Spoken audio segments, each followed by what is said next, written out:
And we're live! Yay! Yay! Yay! We're live! Yay! I want to go to Hawaii! Yay! I got mail!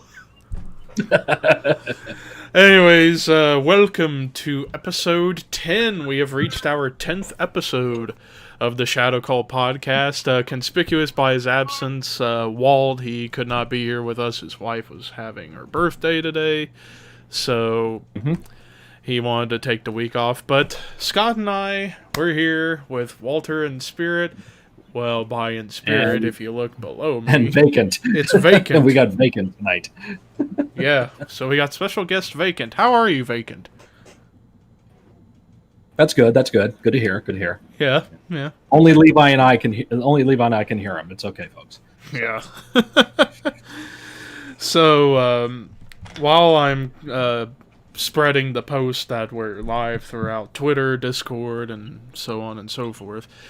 So tonight's episode is something a little bit different. The past 9 episodes we have done old school pay-per-views.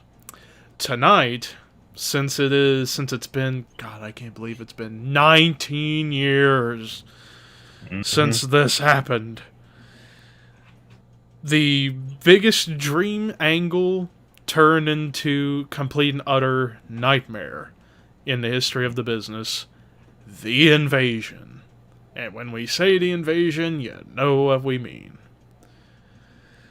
Well, so 2001, let's rewind the clock to March 23rd, 2001, when Vince McMahon bought WCW's trademarks, library, everything, from AOL, Time Warner, and so on and so forth. So I figured a good place to begin to talk about, like, what led to that event occurring, what led to the stuff behind the scenes within WCW that came to that decision being made. So, good place to begin in that portion would be to go way back. And I mean way back, till about 1995. When at first, we had the Turner-Time Warner merger, which they thought they were going to become, like, together as one, turned into basically Time Warner buying out Turner, because eventually Ted Turner was eventually stripped of his power. Well, he still had some power, but not all of it anymore.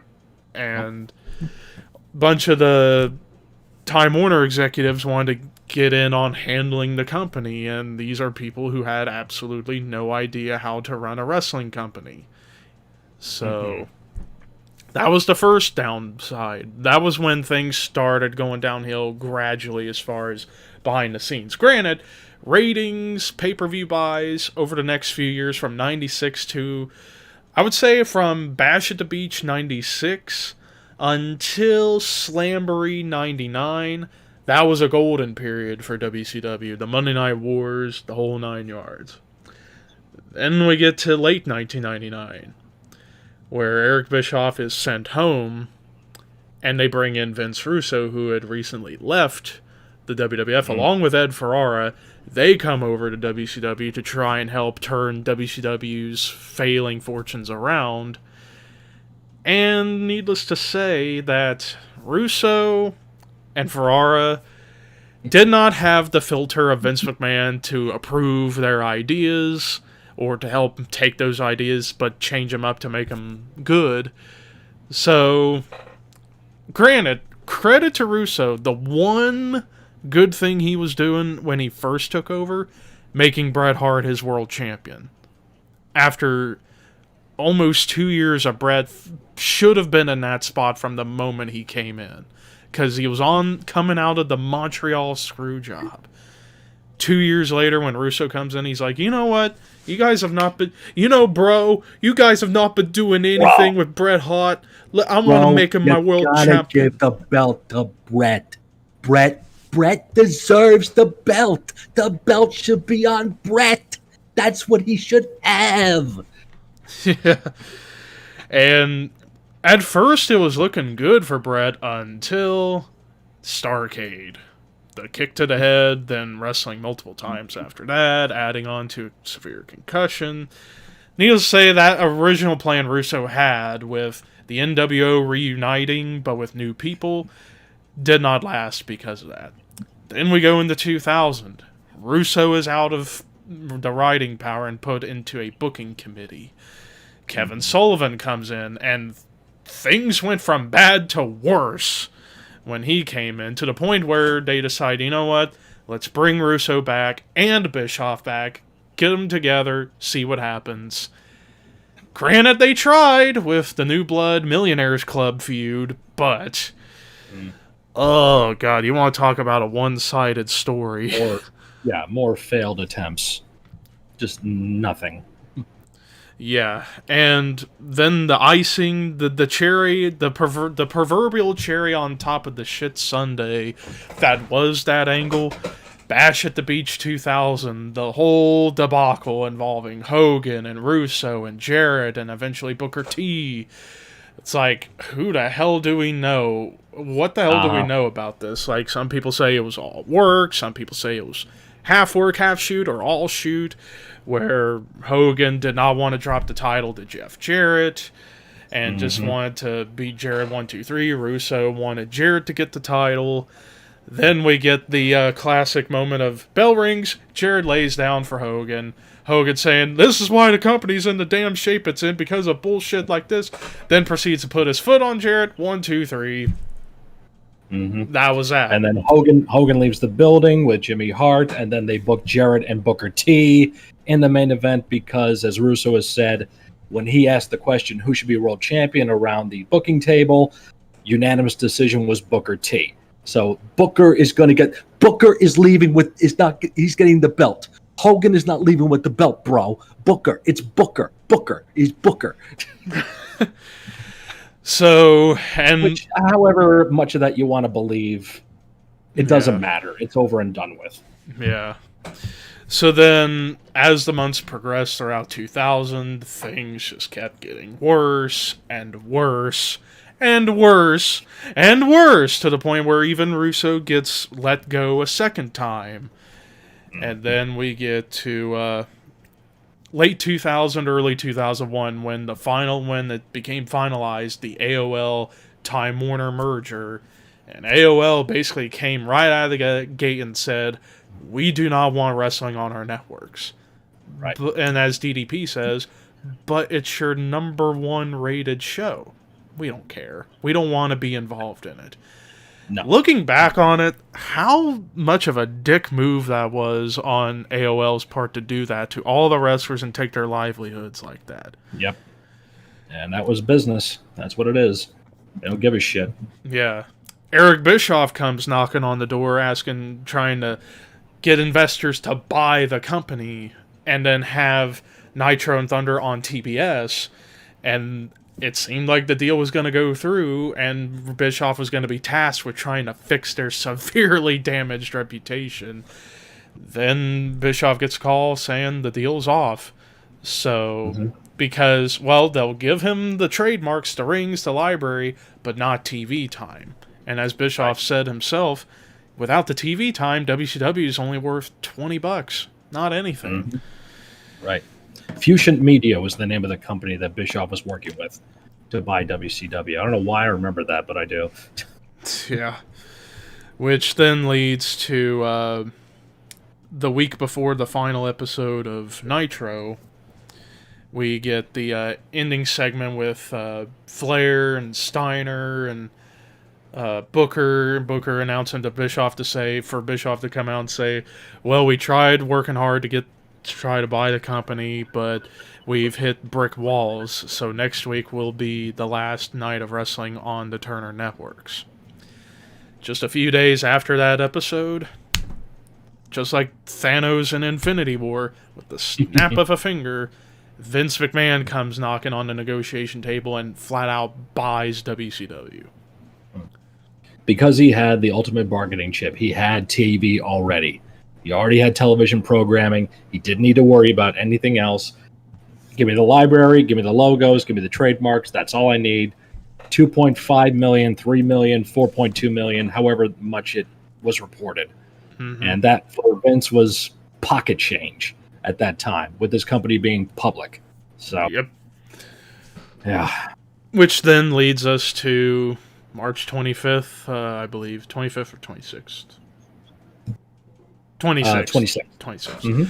Which led to the simulcast of Raw and the final Nitro, which, for the final, which was huge. Never seen that really before. Big. It is incredible looking back at it. And then you get, for the Nitro side, probably the best episode of Nitro in years, looking back on it. Ending off perfectly with Sting and Ric Flair having a really good match, because, again, Flair and Sting, it's impossible to have a bad match with the two.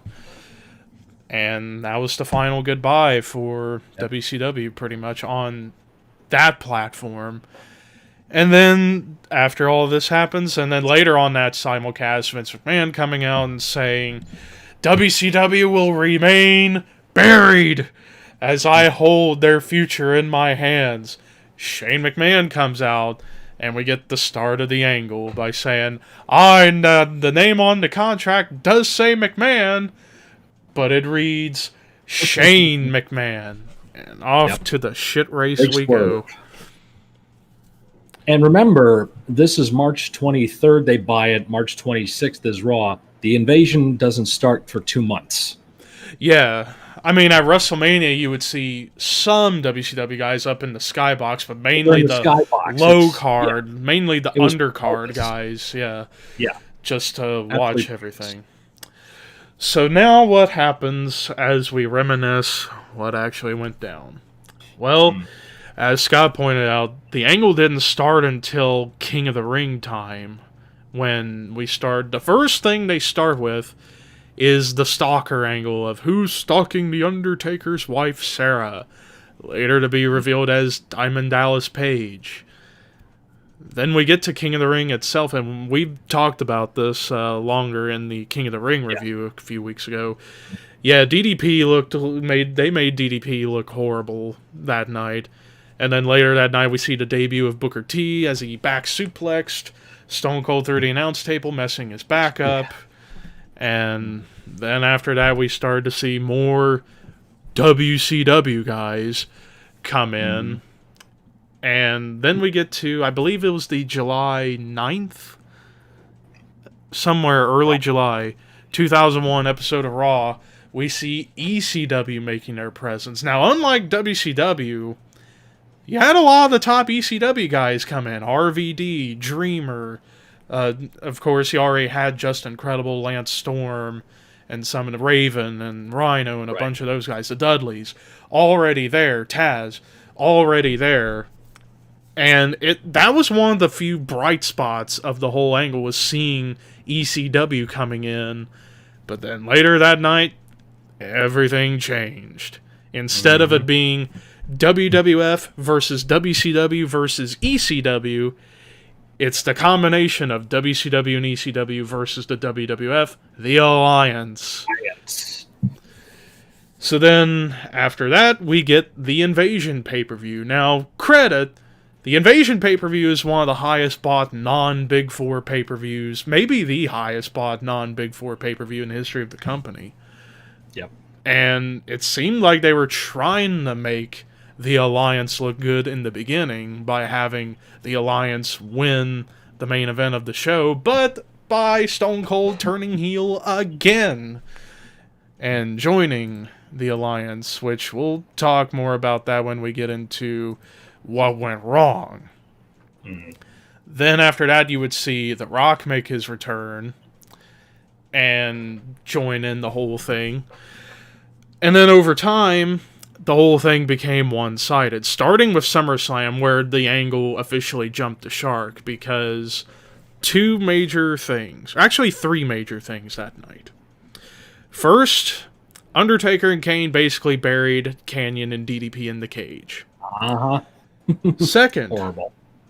You had an amazing, one of the best WWF title matches that year with Austin and Kurt Angle, ending in a bad finish because they wanted to do referee shit. And then the third thing, Booker T loses the big gold belt to The Rock, and basically beginning Booker T's downward turn for a while in the company. Mm-hmm. And then from that moment on, nothing really mattered after that, because it eventually became Alliance versus WWF to basically Alliance and the heels of WWF versus the WWF babyfaces. So it just did not matter anymore. No. And then the tip of the iceberg, the culmination. Granted, amazing Survivor Series traditional match, but the epitome of everything wrong with the invasion. You had Team Alliance, Stone Cold Steve Austin, Kurt Angle, Shane McMahon, Booker T, and Rob Van Dam versus Team WWF, The Rock, Chris Jericho, Undertaker, Kane, and The Big Show. Moy, when you would think the end of an invasion angle between WWF and WCW, this is what we got? And it ends with Austin and The Rock. Mm-hmm. Okay. Exactly where the priorities were with this whole angle. It didn't matter who they brought in from WCW. It just was never going to work. Nobody bought it. And that is a big factor as to why 5 million people stopped watching pro wrestling. Because you had the highest ratings ever. You had 5 million people watching Nitro, 5 million people watching Raw. Numbers start to fluctuate as time goes. You get less and less watching Nitro, but the Raw is staying around the 4s and the 5s and all that stuff.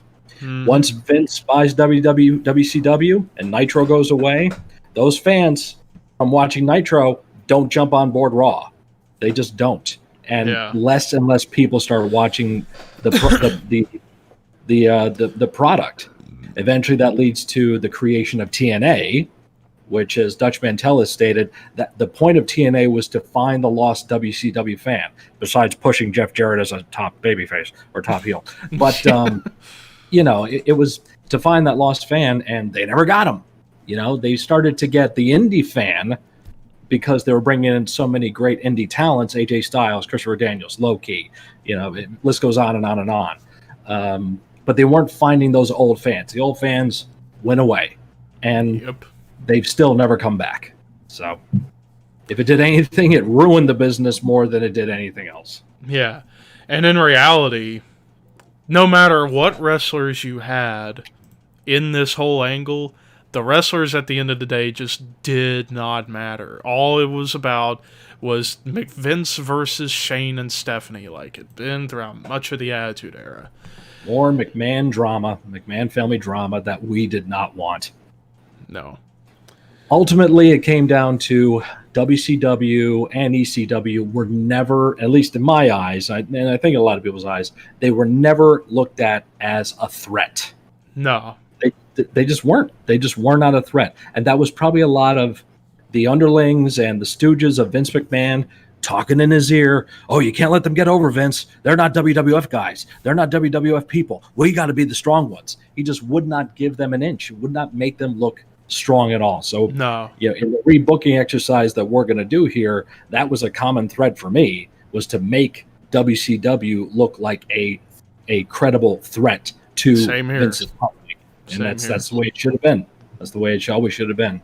So, and then also looking back at the only non-WWF guy that had any kind of relevance was Rob Van Dam, but that was all the fans who did that because they just loved him.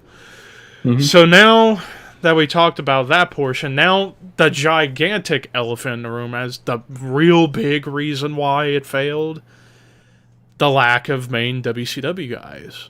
And that all boils down to one thing. Contracts. You got it. Turner contracts were in play for a lot of the top guys like Hogan, Hall, Nash, Savage, Luger, Goldberg, Flair, Sting. Those guys, there was no chance they were going to get those guys unless they had the money. Well, contrary to that, Vince had the money to buy those contracts, but instead decided to spend $70-80 million on the XFL that flopped harder than a fat chick on the beach. So, yeah. So they want to claim financial gamble. Bullshit. You had the money to buy out those contracts, but chose not to. But at the end of the day, that does bring up a choice to those wrestlers. Would you rather take $3 million to stay at home, or take a little bit more and work? Most of the wrestlers chose to stay home. The only ones who elected not to stay at home and come over were Diamond Dallas Page, Booker T, and Buff Bagwell. Bagwell didn't last long after the horrible match on Raw with Booker that we all know and love to talk shit about because the presentation was terrible. Nobody cared. Nothing about it was going to be good. Even if it was built right, it was not going to help. It was not going to be good. But DDP stuck around at least until the spring of 2002, and then he went away for a while and then went to TNA for a cup of coffee. Yep. Thankfully, Booker survived and wound up becoming a world champion a few years afterwards, and managed to do some good stuff for quite a while until he got released in 2007. Right. And then he went to TNA. Yep. Yes, he did.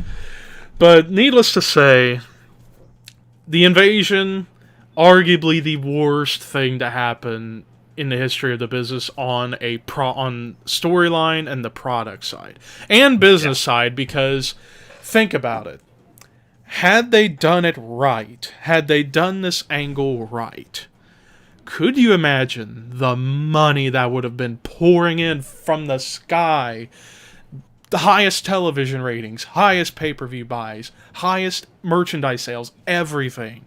If this was done right, we could have seen arguably the greatest thing to happen on wrestling television ever.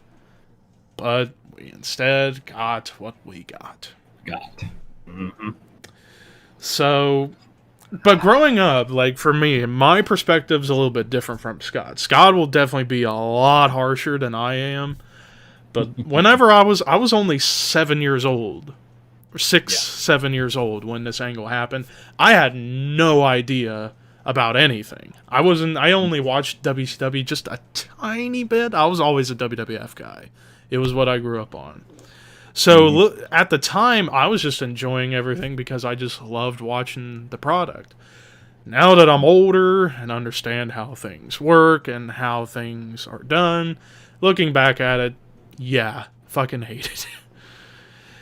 So, Scott, the floor is yours.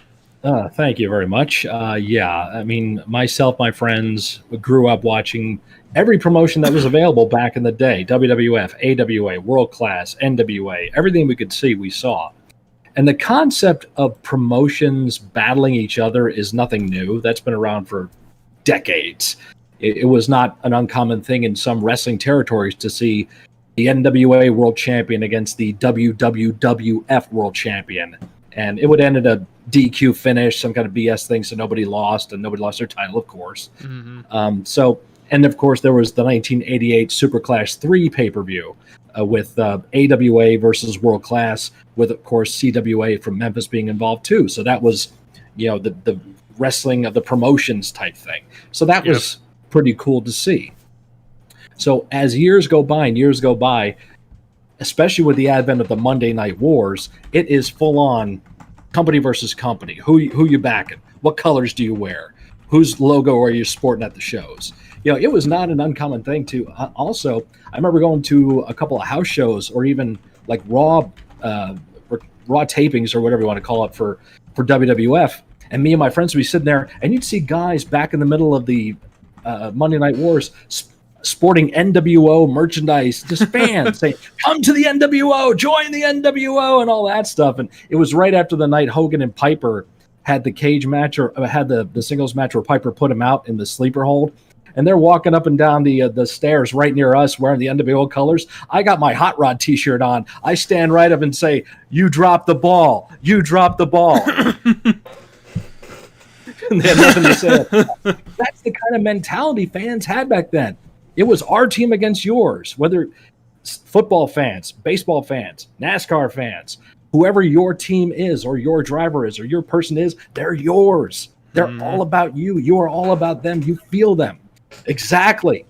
So when you finally get the opportunity to see what you always dreamed you could, and you get served a shit sandwich, you don't want to take a bite of that mother.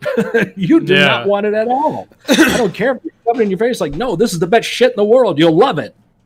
No, I don't want it. I don't care how good it looks.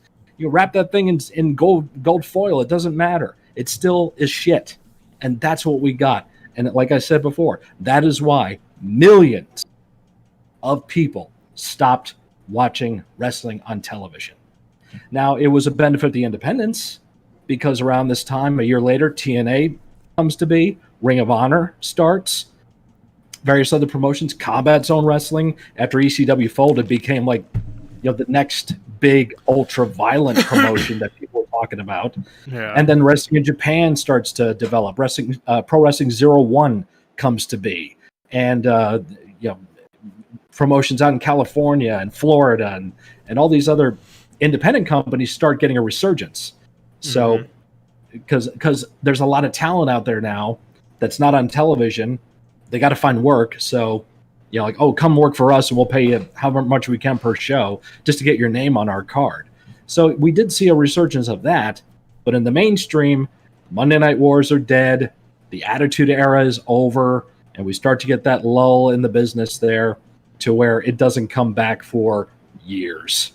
And one could argue every year it just goes down, further down, further down, further down, to the point where 2020 is probably the lowest the business has been in quite some time. Yeah.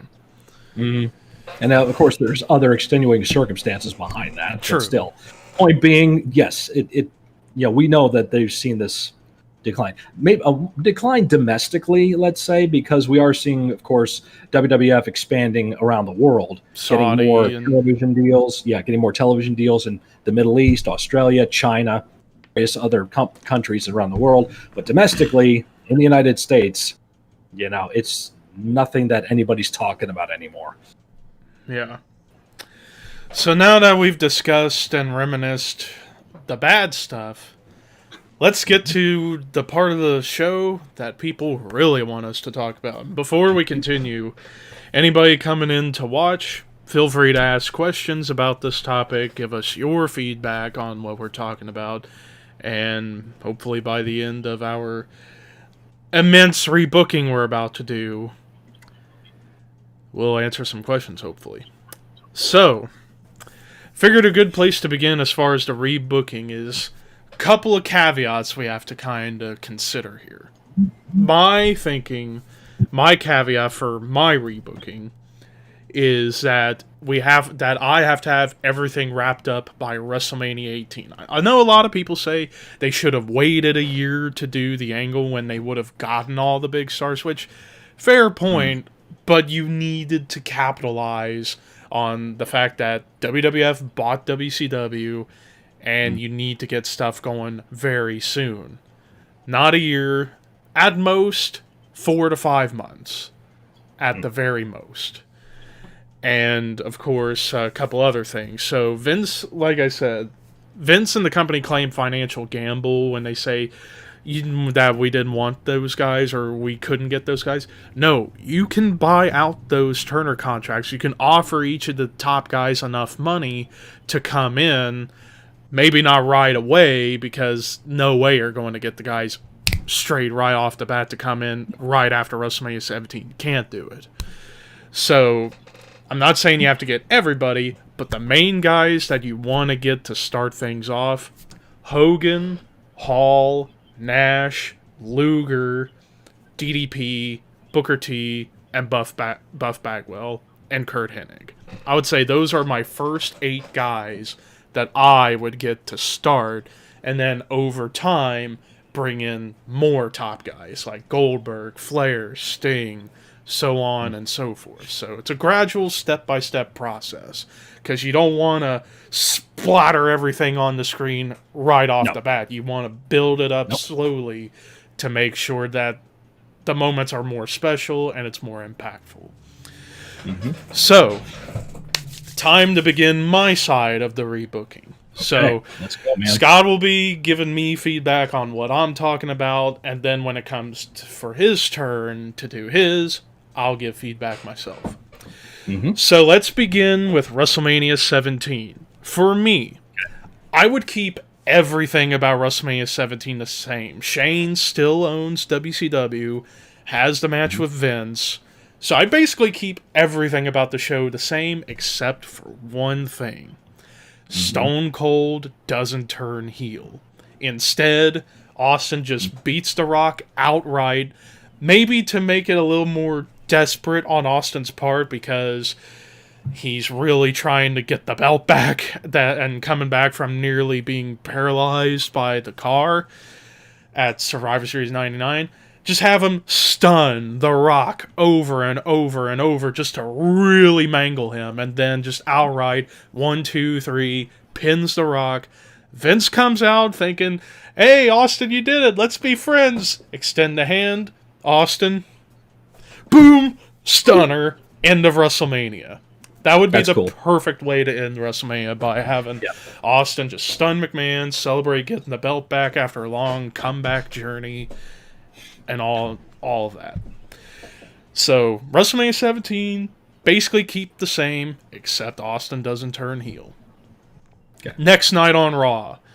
With Vince, what I would do is have him continue his midlife crisis angle that started when he made Trish Stratus bark like a dog. So basically we'll have Vince just come out acting crazy for a while throughout the spring and the summer of the year. Coming out, gloating about how he bought his competition, that there is no more competition.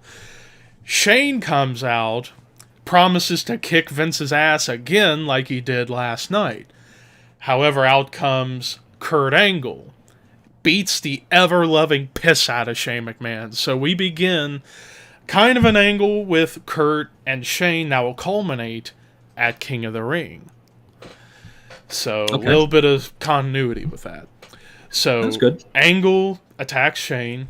Later in the night, we get a number one contenders match for a shot at Austin at Backlash. The Rock versus Triple H. In the end, Triple H wins, but after the match, he and Vince come out and brutalize The Rock inside the steel cage. It'll be a steel cage match, just like they did in real life, but not for the title. So we'd have Vince and The Rock, or not Vince and The Rock, Vince and Triple H brutalize The Rock to the point where Triple H takes a steel chair, wraps it around The Rock's neck, takes a sledgehammer, and bashes the end of the chair, crushing The Rock's the brutal version of the Pillmanizer around The Rock's throat, bleeding from the mouth, cart off on a stretcher. I do this to write him out of television until King of the Ring time. Okay. So now the build-up for Backlash, basically everything, like the primary stuff I got going on leading into Backlash.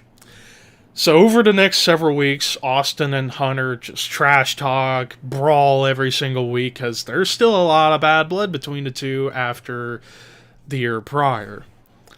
And all that leads up to Backlash. Vince continuing to act all sleazy and insane every single week. Kurt helps Vince out in his feud with Shane, while at the same time, Kurt's still feuding with Chris Benoit, like in real life. And how I handle this, we have a match about 3 weeks, like the week after Mania on Raw. Have a one-on-one match between Angle and Benoit in like a Falls Count Anywhere match or something. Angle gives the Angle Slam to Benoit off the stage through a stack of tables, and Benoit gets carted off. So we ride Benoit out for a few weeks. Undertaker and Kane unite, and they go after the tag team championships. Meanwhile, to kind of continue in continuity with WrestleMania, we'll have a super mid-card title feud between Jericho and Eddie Guerrero for both the Intercontinental and European Championships. So the main matches for Backlash look like this. Eurocontinental title match, because they always like to use that tag. Yeah, that's what it would have been. Yep. Mm-hmm. So it's going to be Chris Jericho versus Eddie Guerrero, and I would have Jericho win this match to win the European title from Eddie. After the match, the two shake hands, call it a day, move on. Okay. Tag title match, we have Edge and Christian defending against the Brothers of Destruction. Obviously, I'm going to have the Brothers of Destruction win the titles to make them look super good. Then we get a 2-on-1 handicap match. Kurt Angle and Vince McMahon versus Shane McMahon. And, of course, Kurt and Vince win. After the match, Kurt and Vince start to beat down Shane until Chris Benoit returns, makes the save to even the odds. So now the feud is Angle and Vince against Benoit and Shane. Okay. Then we get the main event, WWF title match, Stone Cold Steve Austin versus Triple H. Now, I would do a bit of a screwy finish here. I would have Austin win, but only because Triple H had his foot on the rope, but the referee doesn't see it, which leads Triple H just losing his shit, tossing announce tables, steps, chairs, monitors, and all that stuff, basically losing his mind. As I take a drink of water for this. Takes a drink. Next night on Raw, Vince decides to make a match for Judgment Day. Kurt Angle versus Chris Benoit, Vince in Angle's corner, Shane in Benoit's corner. And we kind of try and play up a little bit of what actually happened with Benoit taking Angle's gold medals, so we kind of play that off, and we'll make it a ladder match for the gold medals. Okay. And then later in that same night, Triple H out demanding one final encounter against Austin. Win, lose, or draw, final match between these two. And it'll be a last man standing match for the title, which Austin will accept. So the build up to Judgment Day goes like this. Triple H starts to go personal on Austin by threatening Austin's then wife, Deborah. Austin decides to get revenge by giving the stunner to Stephanie McMahon. Okay. Which leads to the go-home Raw before Judgment Day, a mixed tag team match, Austin and Deborah versus Triple H and Stephanie, which Triple H and Stephanie wins only because Austin and Triple H are just fighting each other all around ringside on the ramp, and Stephanie decides to hit Deborah with the WWF title in the back. 1, 2, 3, Triple H and Stephanie win. And then after that, Triple H comes out, knocks Austin out with a sledgehammer. Triple H and Steph stand tall, while Deborah and Austin laying flat in the ring. Also going on throughout the build-up, we get, also on the go-home Raw, we get a tag team match. Angle and Vince versus Benoit and Shane, which ends in a no contest as they just keep fighting and fighting and fighting, ignoring the refs.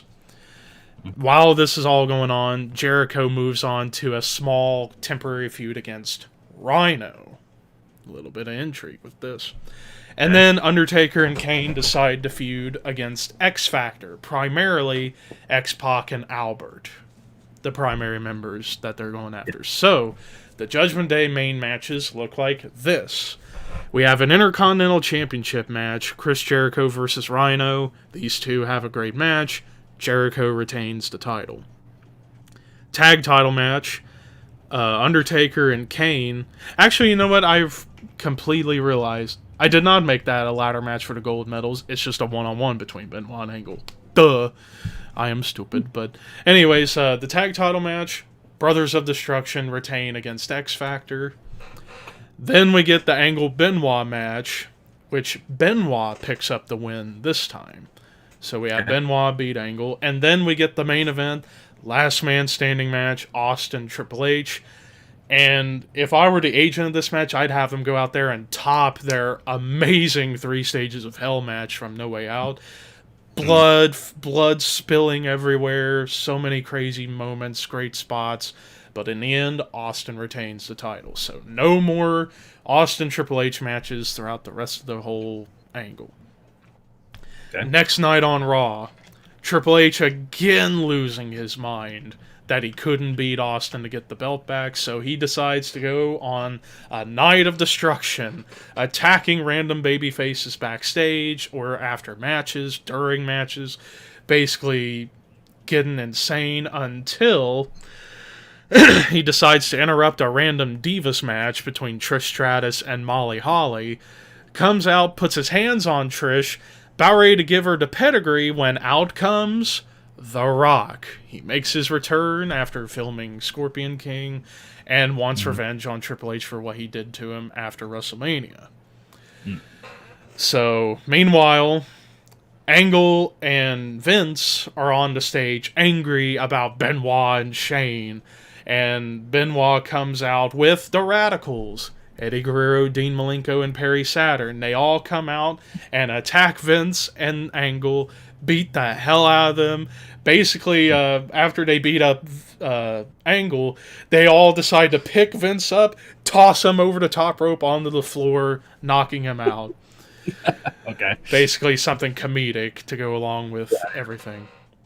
So now we get to the King of the Ring build-up. So, The Rock challenges Triple H to a match. Angle decides to enter the King of the Ring tournament. So we're going to pretty much keep the tournament intact like in real life. And we will have the Final Four, the Team Wreck Final Four like they actually did. However, at the same time, Shane McMahon decides to challenge Kurt Angle to a street fight at King of the Ring. Meanwhile, Vince, the week after getting his body tossed out of the ring by the Radicals, decides to come out and fire every single one of them. Benoit, Guerrero, Malenko, Saturn, yeah, fired! However, Benoit and the Radicals threaten to sue Vince unless Vince agrees to a match. A handicap match, Benoit versus Vince and a partner of his choice in a 2-on-1 handicap match. If Benoit wins, he, Guerrero, Malenko, and Saturn would be rehired. And, as a bonus, Benoit would get a shot at the WWF title at Fully Loaded in July. Okay. So, Vince accepts and chooses The Big Show as his partner. So, Big Show joins in the alliance with Vince and Angle and Triple H, so to speak. Meanwhile, Chris Jericho is having ambitions about... actually, I forgot one other part about the build-up to Judgment Day. Jericho would actually drop the European title. Not going to say to who, because I didn't really think about that part, but... That's okay. Jericho still has the Intercontinental title intact, and he's having high ambitions about wanting to be a double champion again, and decides he wants to challenge Steve Austin for the WWF title. Meanwhile, as all that's going on, Undertaker and Kane continue to dominate the tag team scene. So the main matches of King of the Ring look like this. So we have basically the same semifinals and finals of the tournament. Angle beating Christian with the help of Shane McMahon. Edge beating Rhino. Edge winning the tournament by beating Angle with interference from Shane. Now, the 2-on-1 handicap match, obviously I would have Benoit win after Eddie, Malenko, and Saturn come out and help get rid of the Big Show. It's just Benoit and Vince in the ring. Benoit makes Vince tap to the crippler crossface. The Radicals get their jobs back. Okay. Angle versus Shane basically goes on like it did for real. Maybe, hopefully, without the pad logistics. But you never know. But Angle beats Shane in a classic match like in real life. Then we get the penultimate match, Triple H versus The Rock. I would have Triple H win because he needs to get a win after losing 2 straight WWF title matches. And you can do this in a fluky way by having Stephanie interfere, screwing The Rock over. Triple H gets to win. And then we get the main event, WWF title match, Stone Cold Steve Austin versus Chris Jericho, champion versus champion, but only the WWF title on the line. I would have Austin retain, but then after the match, as Jericho's body's still laying down from the stunner, Austin drinks, but lays a beer down next to Jericho as a sign of respect, because, you want this match to be a classic, of course, because it's Austin and Jericho. Mm-hmm. It's amazing. Yeah. No gimmicks needed, no stipulation. Don't need any of that, just straight up match, and it'd be amazing to see. Yep. Next night on Raw, Rock and Triple H continued to really go at each other over what Triple H did to The Rock after WrestleMania. They fight until security separates them, and then Vince comes out and decides, we're going to have a first blood match, Rock versus Triple H. Winner gets a shot at the WWF title at SummerSlam. Jericho coming out talking about Austin and their match until he's attacked by Kurt Angle, leading to Angle versus Jericho for the Intercontinental Championship. So the build-up to Fully Loaded goes like this. Benoit, as a result of winning the 2-on-1 handicap match, getting his job back, he's the new number one contender to Austin. And he's impressing Austin with getting big victories every single week leading up to Fully Loaded. Rock and Triple H signed a contract for the first blood match at Fully Loaded, which before Triple H can sign after The Rock signs, Triple H attacks The Rock, and kind of like a la 1999, Triple H decided to sign his contract with Rock's own blood. Because I always like when they do that for the first blood build-ups, whenever they used to do that. Yep. Meanwhile, during this time, Matt Hardy is the new European champion. Jeff Hardy has his sights set on becoming Intercontinental champion, so he's going to be Jericho's next opponent. Meanwhile, Vince decides he wants to get revenge on the Radicals for what they did to him at King of the Ring, so he enlists the help of the APA to go after the Radicals. So, Fully Loaded main matches look like this. We get a tag team match, Eddie Guerrero and Dean Malenko versus the APA, which Eddie and Malenko win with the help of Shane and Perry Saturn. Then we get an Intercontinental Championship match. It is Jeff Hardy going up against Chris Jericho. I would have Jericho pick up the win to retain the Intercontinental title, but a very close effort on Jeff Hardy's part.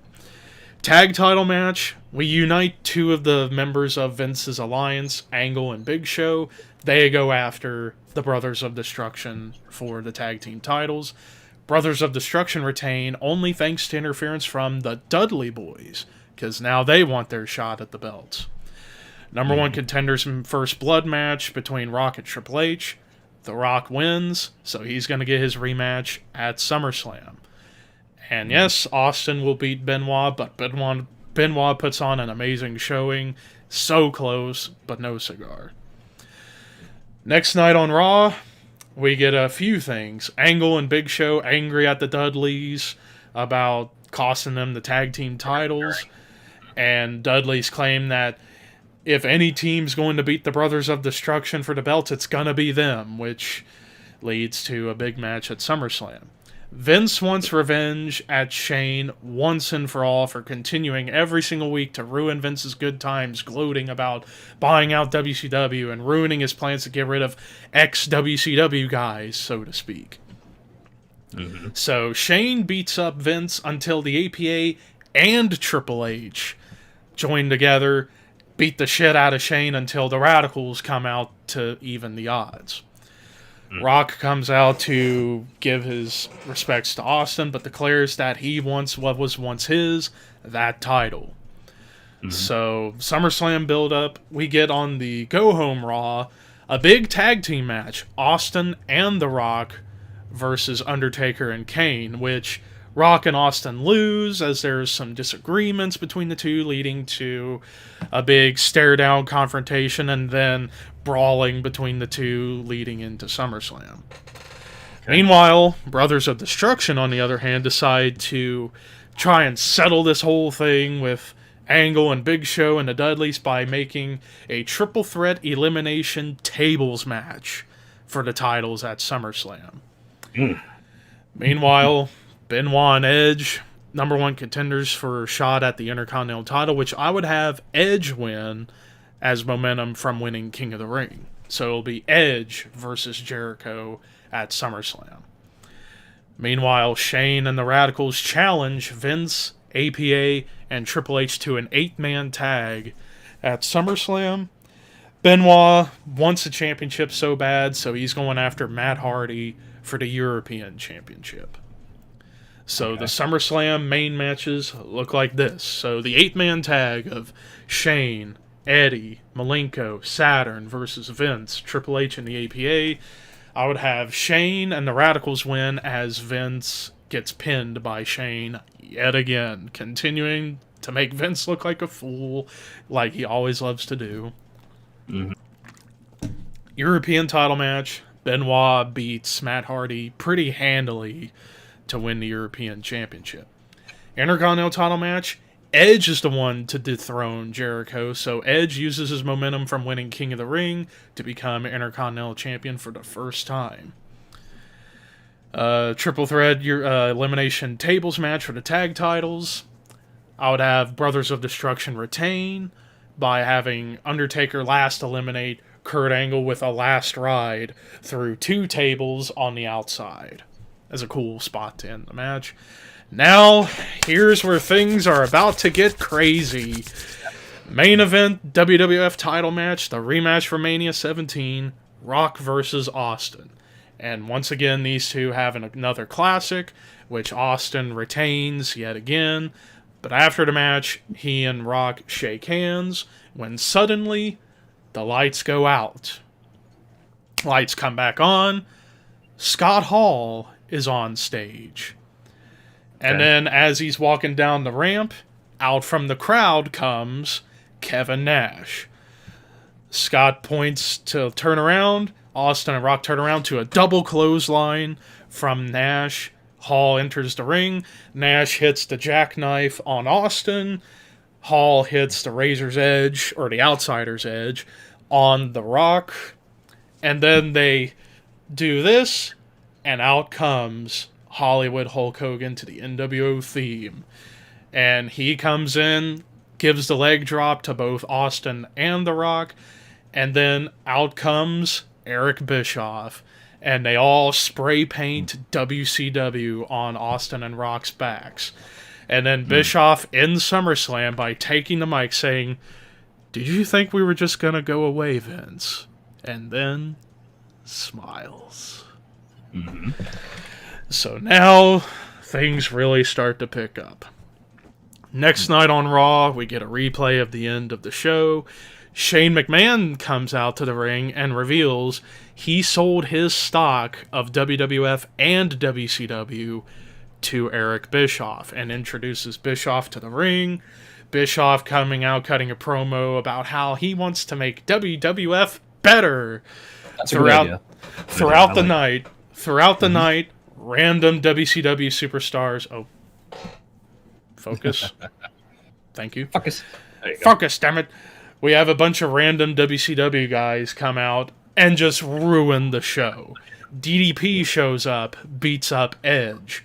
Booker T comes out, beats up Kurt Angle.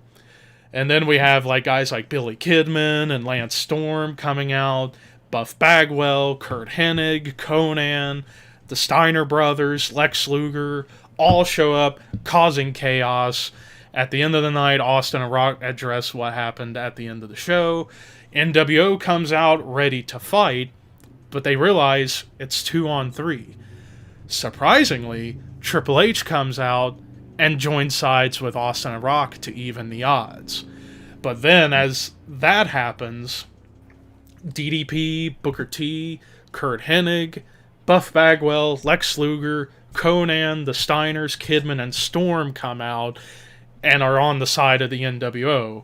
But then out comes the Radicals, Jericho, Big Show, Undertaker, and Kane, and they all come to join Austin, Rock, and Triple H, and we get one of the biggest brawls you'll ever witness to end the episode of Raw, where we get the famous line, one of the only good things about the original angle, Jim Ross's line, "The battle lines have been drawn!" We get it on this night. So now we get the Invasion pay-per-view, which will replace Unforgiven this time. Mm-hmm. So the build-up to Invasion goes down like this. So 1 week on Raw, NWO, all 3 of them, beat up the Brothers of Destruction so horribly that they actually brutalize The Undertaker the most. So we do this to write Undertaker off until December time. So, because Taker is not able to compete, Kane has to pick a new tag partner to defend the tag titles, and he chooses The Big Show as his partner for the time being. Okay. Meanwhile, DDP is going after Edge constantly, Booker T is going after Kurt Angle constantly, Kidman and Storm team up to go after the Hardys, the Steiner brothers go after Kane and Big Show, Hennig after Benoit, Bagwell after Jericho, and prior to the pay-per-view, Eric Bischoff decides to make a challenge. I want you, Vince McMahon, in a match at Invasion. Vince accepts, but Bischoff says, it's not going to be me you're going to be facing. You're going to face this man. Woo! Out comes Ric Flair, and it's set. Flair versus Vince in a street fight similar to Royal Rumble 2002, but we get it here. Meanwhile, NWO, Hogan, Hall, Nash go after Austin, Rock, and Triple H, leading up to a 6-man tag at Invasion. So the Invasion card will look like this. So we open the show with Kidman and Storm versus the Hardys. Kidman and Storm wins. Then we get a non-title match between Kurt Hennig and Chris Benoit. Kurt Hennig picks up the win here. Buff Bagwell versus Chris Jericho. Bagwell gets the win. Non-title tag team match, Steiner Brothers versus Kane and Big Show. Steiner Brothers pick up the win. Non-title match, DDP versus Edge. DDP picks up the victory. Booker T versus Kurt Angle. Booker T gets the win. The street fight between Vince and Flair. Of course, Flair has to win. And then we get the main event. One of the biggest main events of all time. 6-man tag team match. The NWO, Hogan, Hall, and Nash versus Austin, Rock, and Triple H. NWO wins thanks to Triple H switching sides. Okay. So this would be the only betrayal I would do, because it's the one that makes the most sense for one reason and one reason only. Triple H claims his real family is the Kliq, with Hall and Nash, and X-Pac actually the other only betrayal, X-Pac betrays X Factor in the WWF to join the Kliq, to join up with his best buddies. So Waltman and Hunter go over to WCW to become part of the NWO and reform the Kliq. Mm-hmm. So the next night on Raw, we get Bischoff and the NWO coming out, celebrating their dominance at Invasion, and invite Triple H to the ring.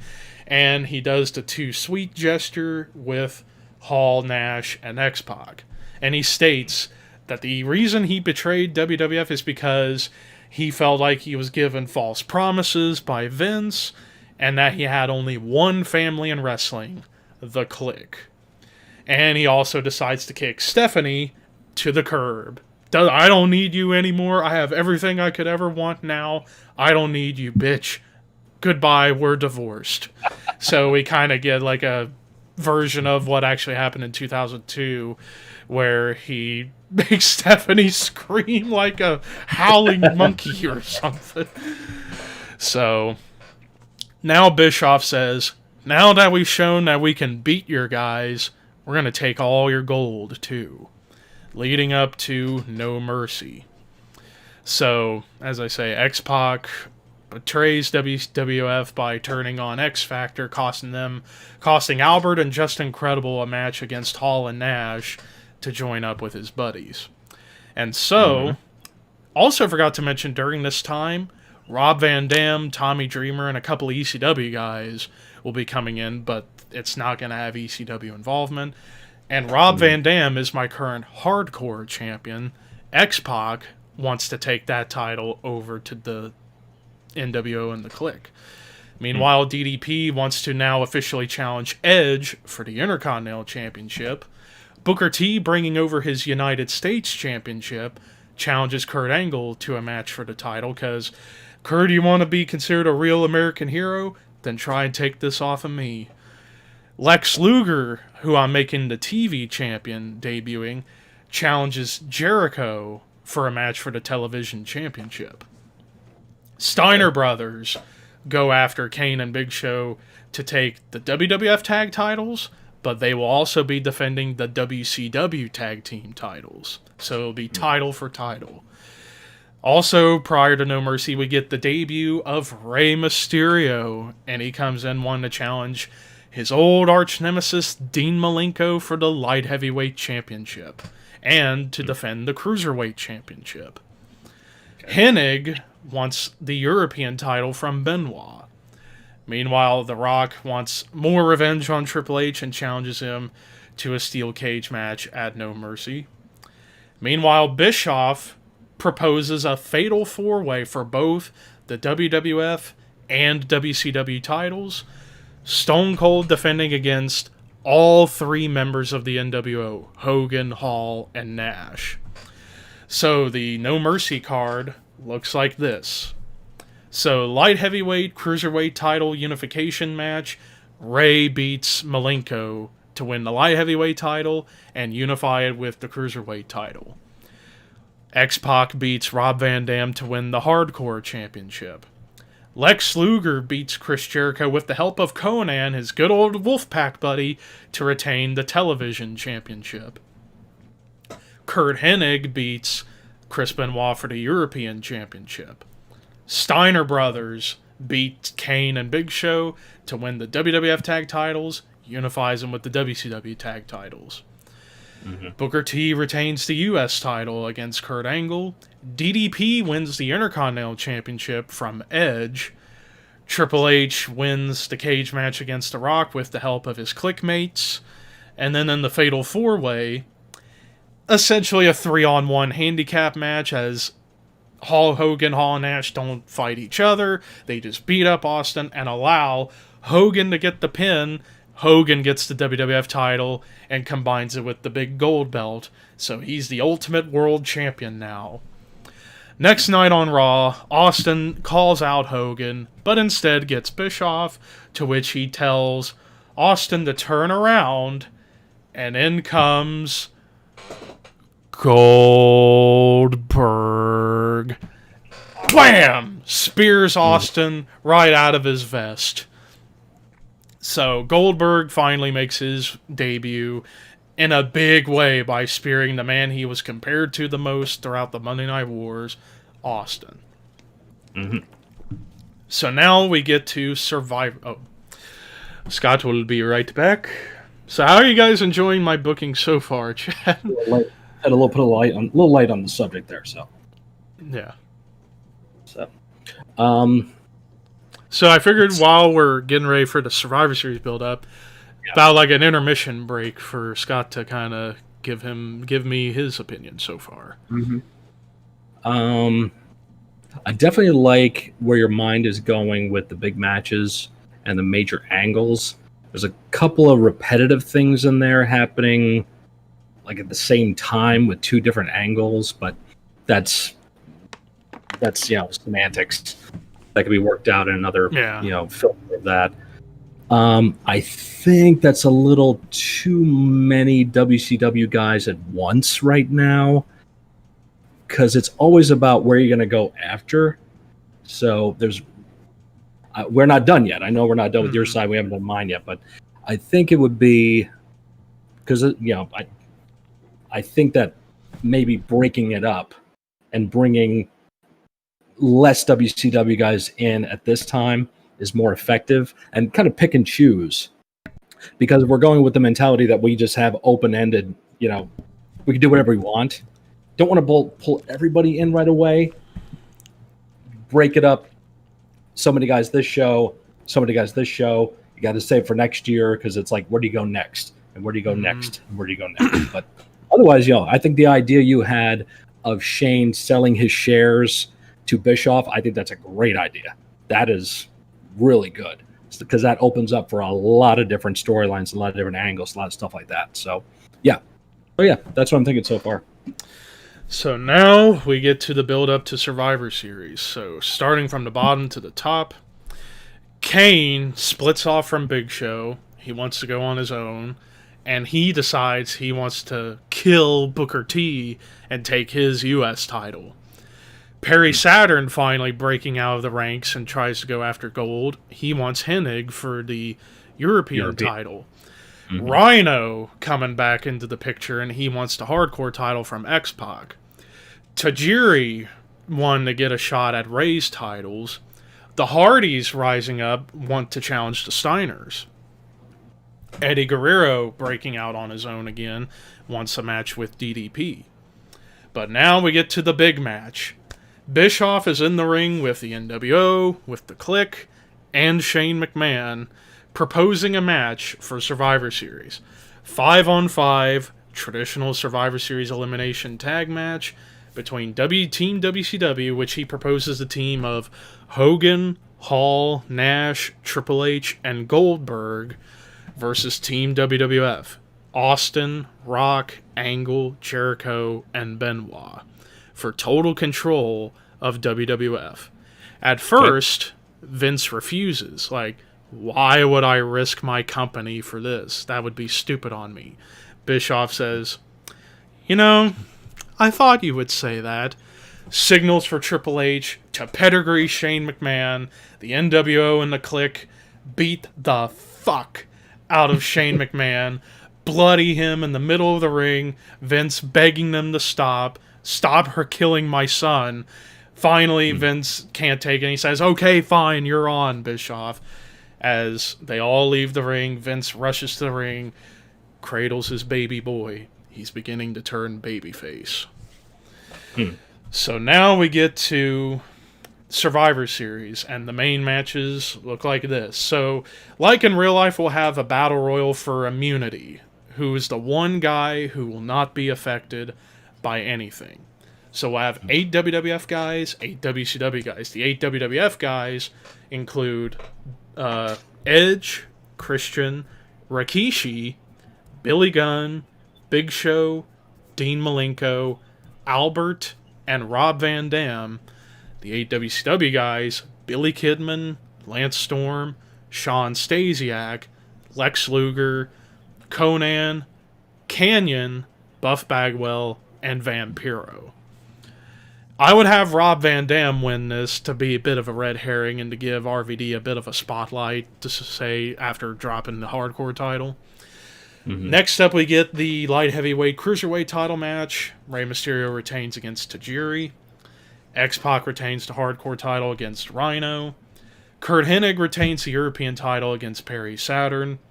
Steiner Brothers retain their tag titles against the Hardys.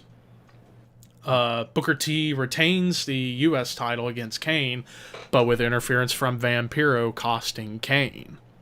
A little bit of foreshadowing for the next show. DDP retains against Eddie for the Intercontinental title. Now we get to the main event. Winner take all. Team WCW wins, with Hogan last eliminating Austin with no interference. Straight up win. Next night on Raw, now Nitro. So Raw is not Raw anymore. It's Monday Nitro. The old set, everything. And Bischoff comes out, fires Vince. And we write Vince off for a while. So now, Bischoff decides, we're not going to have Armageddon. We're going to have Starrcade. So it's going to be Starrcade in December instead of Armageddon. So, everything we got going building up to Starrcade. The Rock is going to be the first one to step up to Hogan to challenge for the WCW Championship. Kurt Angle wants to bring the Intercontinental title back home, going after DDP. Benoit wants the U.S. title, take it from Booker, but Booker has Conan to help him out a little bit. Jericho wants the European title back, goes after Hennig. Austin and Goldberg, we're going to finally get that match, as these two will be going at it. Meanwhile, the Hardys and Edge and Christian bond and unite because they want to go after the Kliq. RVD goes after Rey Mysterio's belts. The Dudleys want a shot at the Steiners, so we get another dream match, the Dudleys and the Steiners. Kane wants revenge on Vampiro. Luger going after the Big Show, because, strong guys need to go at each other. And throughout all this build, Bischoff gloating about ruling wrestling once again. No man alive will stop me from ruling the industry once more.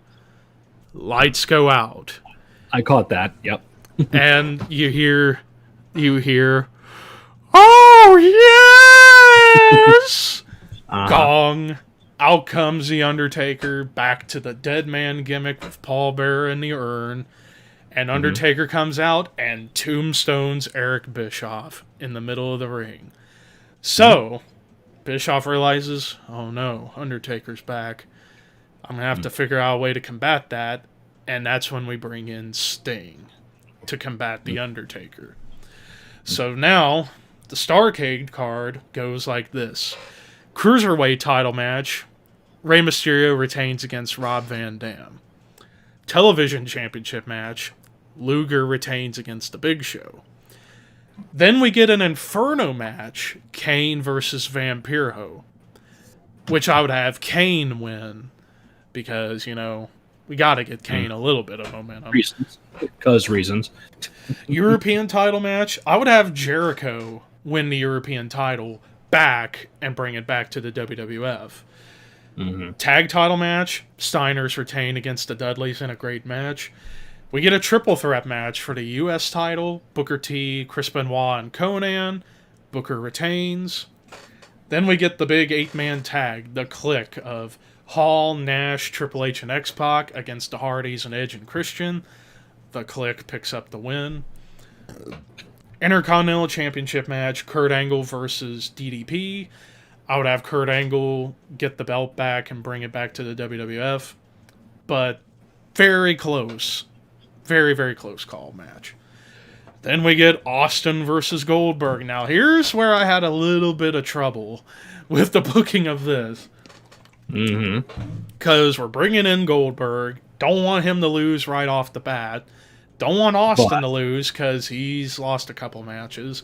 So what I did was, the match ends in a no contest as they continue to fight until Goldberg tosses Austin off the stage through electrical equipment, causing a fire, and we do this to write off Austin until the Royal Rumble. So then our main event, WCW World Heavyweight Championship match for the big gold belt, Hollywood Hulk Hogan versus The Rock.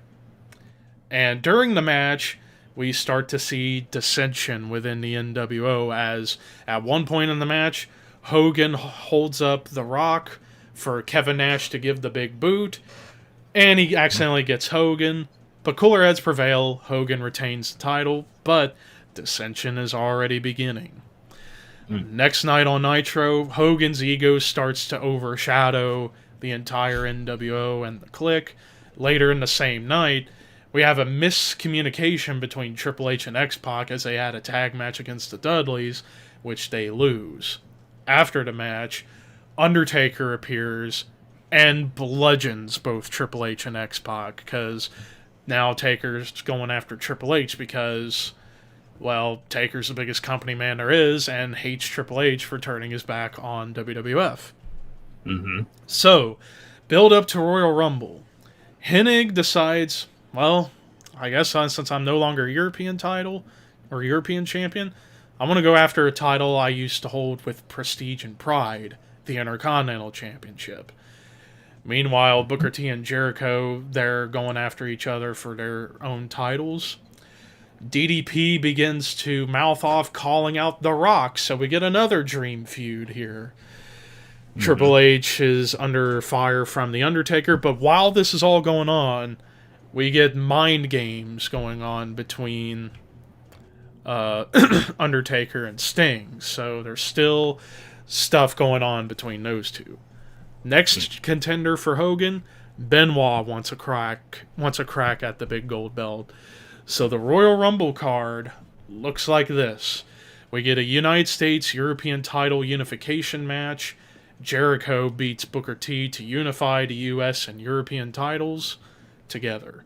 But we would pretty much keep the U.S. title, get rid of the European title. Now we get another big dream match, and I will say this. This match should have happened at WrestleMania 18, and it's a shame we didn't get it. Kurt Angle versus Kurt Hennig. It was right there. You look back at it. Hennig was in tremendous shape in early 2002. Angle needed someone big to work with. Instead of Kane, why not do a dream match between these two? And I bet they could have put on a classic match. But we didn't get it, and Hennig was on Sunday Night Heat, which is a travesty, if you ask me. So why not? Royal Rumble, Intercontinental title match, Hennig, Angle, in a classic wrestling match, which I would have Angle win the match as a passing of the torch from one tremendous athlete to another. We get the Battle of the People's Champions. Diamond Dallas Page versus The Rock, which I would have The Rock pick up the win. Undertaker Triple H. Undertaker wins. WCW World Heavyweight Championship match. Hogan versus Benoit. Hogan retains, but yet again, Nash accidentally booting Hogan in the face, leading to more dissension among the NWO.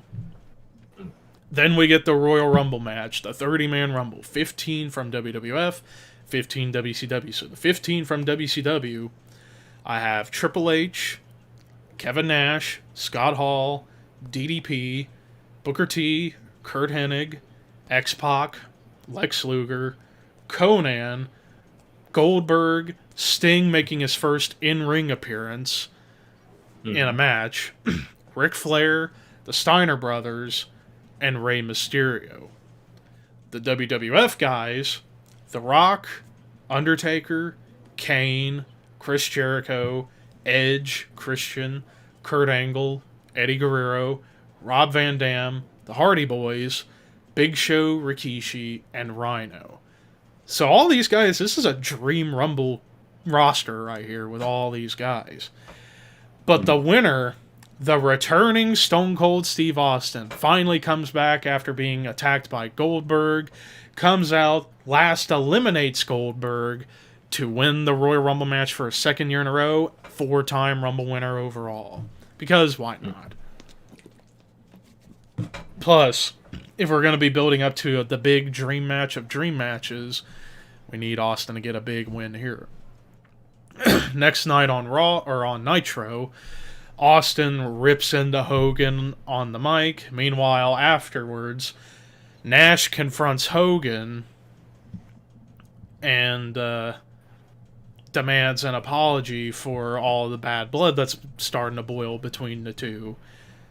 They both apologize, everything's cooler heads prevail, NWO's still going strong, but instead of No Way Out, we get Super Brawl. Super Brawl replacing No Way Out for the pay-per-view, so build up going into it. Raven puts his name in the hat to get the hardcore title off of X-Pac. Eddie wants to go after Conan, a little bit of an interesting match here. Big Goldberg wants to go after every giant possible and goes after the Giant. He refuses to call him the Big Show, just to be funny. Jeff Hardy wants to get the Cruiserweight title off of Rey Mysterio. Billy Gunn finally getting used, and he brings back Road Dogg and reform the New Age Outlaws, and they want a shot at the Steiners for the tag titles. But also, while this is going on, more mind games, smoke and mirrors, theatrics between Undertaker and Sting. And that's going to be great. Rock coming out, cutting a promo about how this war is far from over. And Bischoff comes out to respond to The Rock and announces War Games for Super Brawl. It's going to be Team WCW versus Team WWF. And the team captains, Austin and Hogan. Hogan, because of the problems with the NWO, doesn't pick Hall or Nash. Instead, his team is Hogan, Triple H, Booker T, DDP, and Lex Luger. Austin chooses The Rock, Undertaker, Chris Jericho, and Kurt Angle. So the Super Brawl card goes like this. Rey Mysterio retains the Cruiserweight title against Jeff Hardy. New Age Outlaws beat the Steiners to take the Tag Team Championships. We get a Ravens Rules match, just like in TNA in 2005 between X-Pac and Raven. Raven wins the Hardcore title, takes it back to WWF. We get a Mexican standoff, code for street fight. Eddie Guerrero versus Conan. I would have Eddie Guerrero win. Goldberg versus Big Show. Goldberg obviously wins this. So really after Starrcade, Goldberg doesn't lose a single match. So he goes on his little tear. Now we get the War Games match, and it's traditional War Game rules, submission or surrender, and it's an amazing match. And in the end, when all 10 men are in, every WWF guy puts a submission hold on everybody in WCW. Austin locks in $1 Million Dream on Hogan. Rock puts Triple H in the sharpshooter. Undertaker gives the triangle choke to Luger. DDP's and the Walls of Jericho from Jericho. And Angle puts Booker T in the ankle lock. Triple H is the one to surrender. Team WWF wins War Games. Why, jobbing out Triple H here. Jesus. So then the next night on Nitro, the NWO and the Clique finally reach a boiling point and Hogan's not in the ring, it's just the Clique, and they're all arguing amongst themselves until Triple H tries to make peace by bringing in Shawn Michaels. Shawn Michaels makes his return, and hoping Michaels would join in the party and try and help make peace. But Michaels does not help as he tells Hall, Nash, and X-Pac, why have you turned on us? This was your home. This is where you truly belong. Triple H kind of like, well, yeah, you got a point, but to say something else, kicks Shawn, pedigrees Shawn in the middle of the ring, which leads to Hall, Nash, and X-Pac looking disgusted at Triple H, walking out on Triple H. The NWO and the Clique disband. And then Triple H is like, fine, leave. I don't need you. And then he turns around, super kick from Shawn Michaels, laying out Triple H flat in the middle of the ring. The Rock cuts a promo, only to be interrupted by Ric Flair. So this is the first time we've seen Flair in a while, because we're using him sparingly. And we get the battle of the two of the best mic workers of all time, Rock and Flair, dream match here.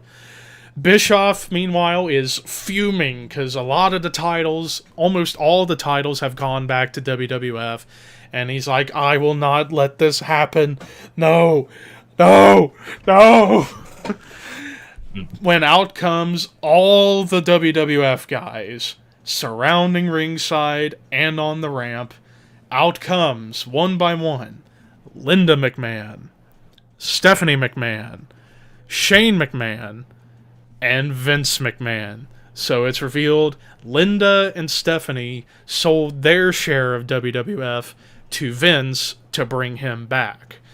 And then Vince decides to come out and say, you know what? Did you really think I was going to go away, Eric? I want my company back, so at WrestleMania, I challenge you, winner take all, every match matters at WrestleMania. At first, Bischoff refuses, until the WWF guys, until Vince signals for everyone in WWF to get by the ring, surround Bischoff, and threaten to get in the ring to beat the piss out of Bischoff, until Bischoff decides, okay, I accept your challenge. But gets his ass kicked anyways, because why not? He's been an arrogant dick. He needs some comeuppance. So, WrestleMania build-up time. So these are all the things going down. So first, Vince and Bischoff going at it on the mic. Vince challenges, Bischoff makes the challenge for a match against Vince, one-on-one, Vince versus Bischoff at WrestleMania. Eddie Guerrero wants to go after his old rival, Rey Mysterio, for the Cruiserweight Championship. A little bit of nice touch there. Meanwhile, Goldberg continuing his giant slaying, and he wants Kane next. You're next, Kane! Flair and The Rock continue to cut classic promos on each other. These two are going to have a match. The final big WCW return, the Road Warriors come back, and they want the Dudley Boys. Another big dream match. Meanwhile, we get the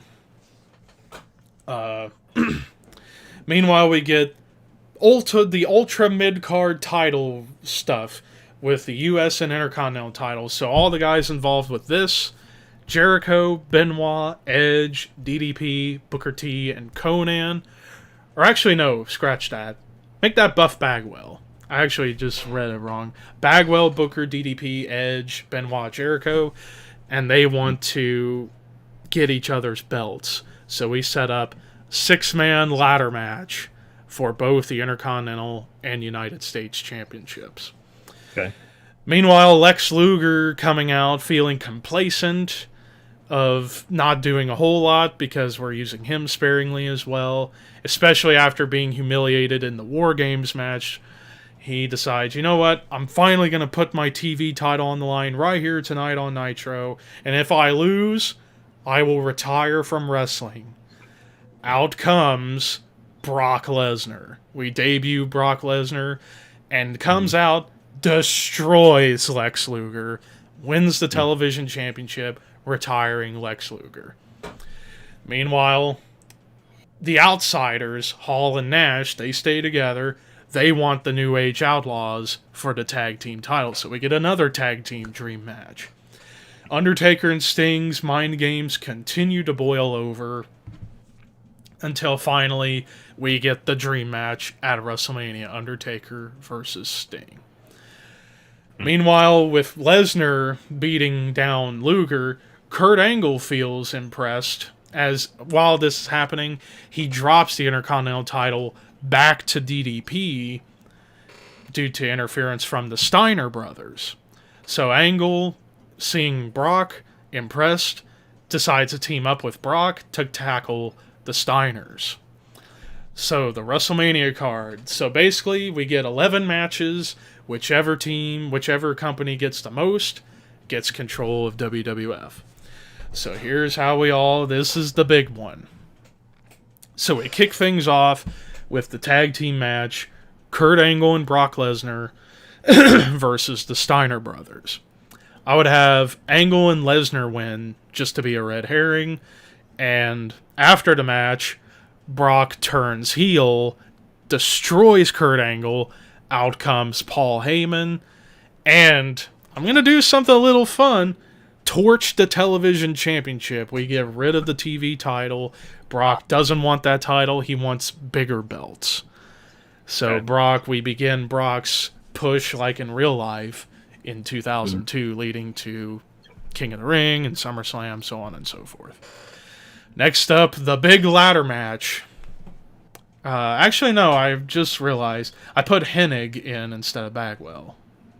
So, I guess I had a couple typos.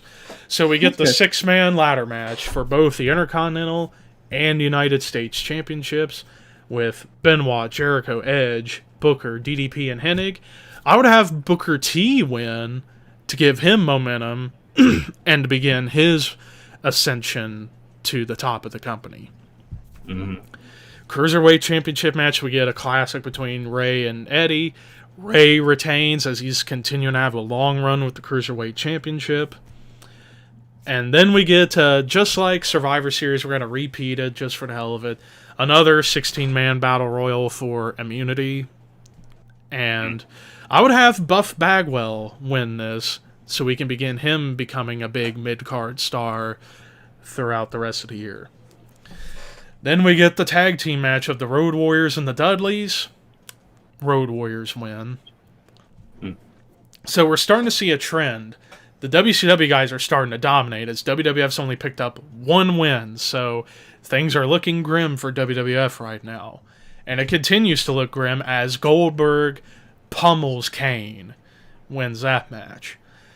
Tag title match, Outsiders beat the Outlaws, so Hall and Nash begin their tag title dominance. So currently, we got the score: WCW with 6 wins. WWF with 1. Or actually, 1, 2, 3, 4, 5, 6. Yeah, 6. And we still got a long way to go. Next up, we get Eric Bischoff versus Vince McMahon. Eric Bischoff picks up the win here. And actually, I might have miscounted. Hang on. So yeah, WWF with 1 win so far before Vince and Bischoff. 1, 2, 3, 4, 5, 6.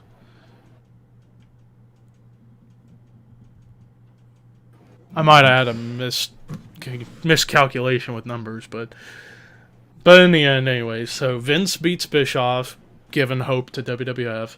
We get the Battle of Flair and The Rock. Great match, but The Rock picks up the win here. Mm-hmm. We get Shawn Michaels versus Triple H in a match similar to what they had in 2002 at SummerSlam. Classic. Shawn Michaels wins in his return match. Then the penultimate match, the match before the main event, Undertaker versus Sting. Undertaker wins, continuing his streak. And this would be the last we would see of Sting for a while, because we're also going to be using him sparingly from here on out to get the most out of Sting. Now the main event, WCW World Championship match, Hogan versus Austin. Great match, but Austin wins the belt, tosses the big gold belt, gets the WWF title back as Vince walks down to the ring with the title, hands it to Austin. Austin celebrates with the title. But we're not quite done. Finally, next night on Raw, as it's Raw now, no longer Nitro, Vince comes out, invites Bischoff to the ring, but instead of firing him, he basically gives Bischoff respect. I understand why you fired me, business is business, but you didn't fire any of my guys, so I can give you props for it. So I won't fire any of your guys. Because, as I've said, I would rather have a son of a bitch working with me than against me. The two shake hands, and then Vince decides to make Bischoff the Raw general manager, with Shane McMahon general manager of SmackDown, and we get the brand split, like in real life. Mm-hmm. And at the very end of the show, Hogan calls out Austin to the ring. They shake hands, toast a beer, and that's how we end the invasion. Whew. I need to get a bottle of water real quick, so give me just a moment. Sure, wow. Holy hell, my voice went to hell. That's a lot.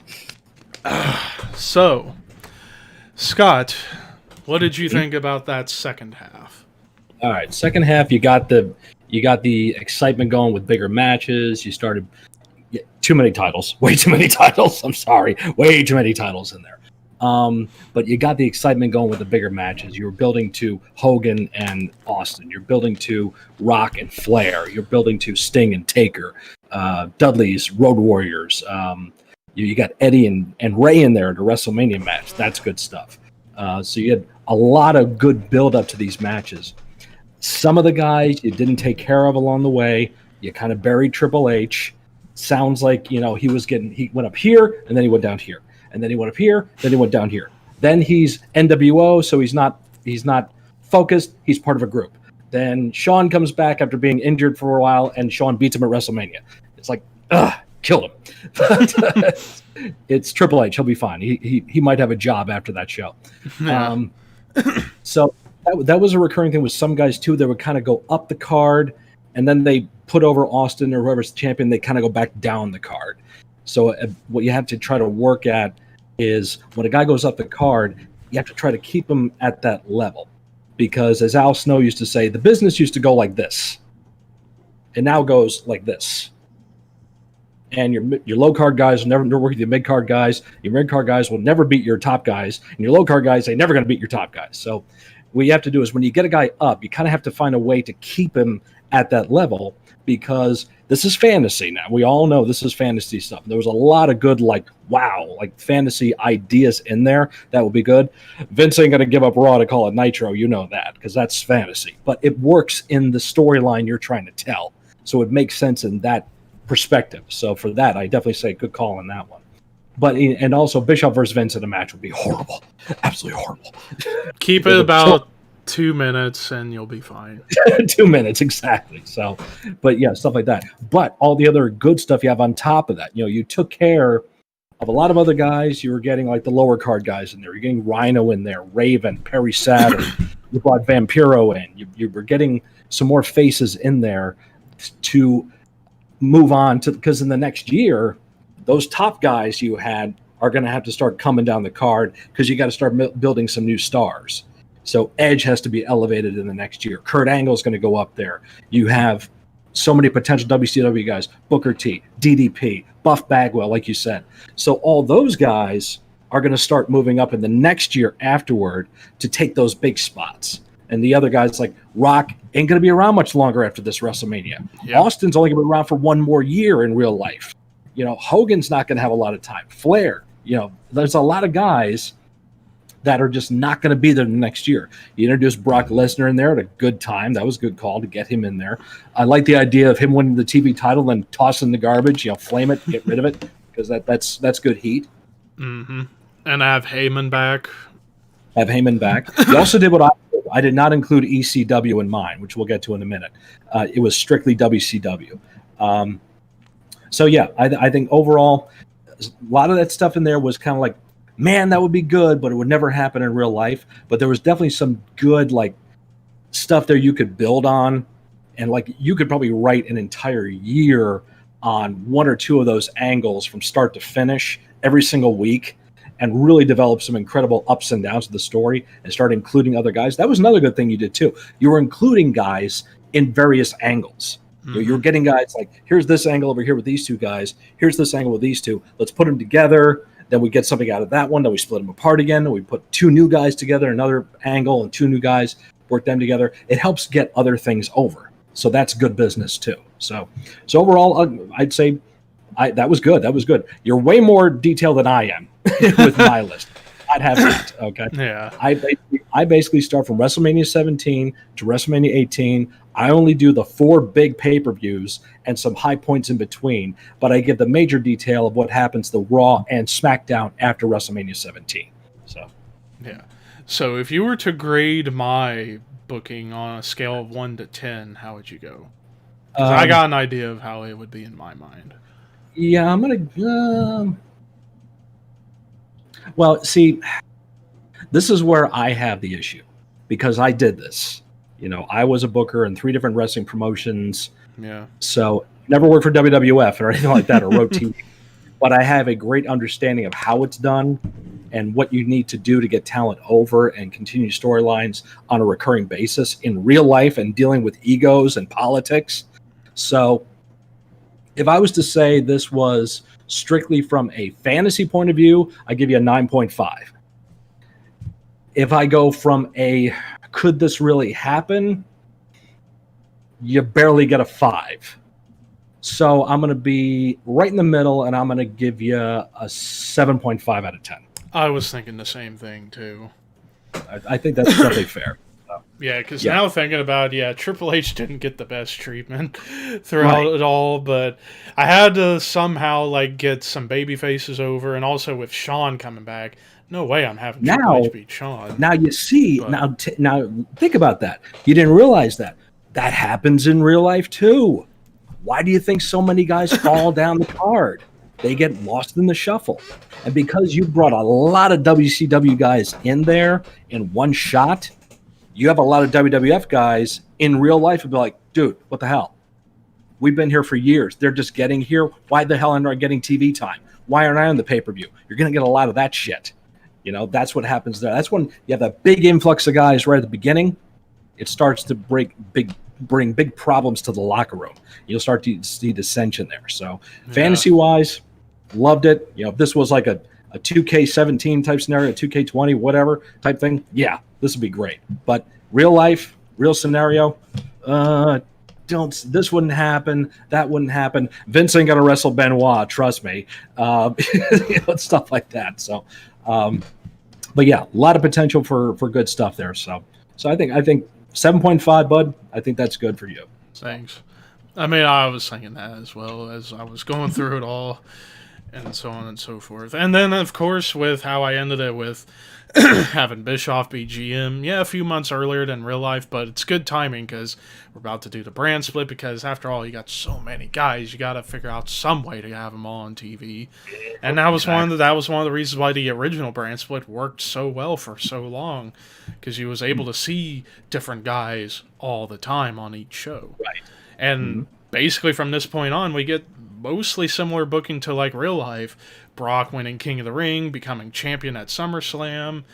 Some things would be a little bit different, of course, with how this ended up being. Like Goldberg would go on a tear, winning titles and titles, eventually leading to maybe a match with him and Brock at the next WrestleMania, and Goldberg gets his moment in the sun with the belt, so on and so forth, and everything in between. Now, if we were to do at some point a rebooking of a brand split time period, like a certain year of a brand split where we felt, they could have done a little bit better, that would be quite daunting. But I will say this before I let you go on.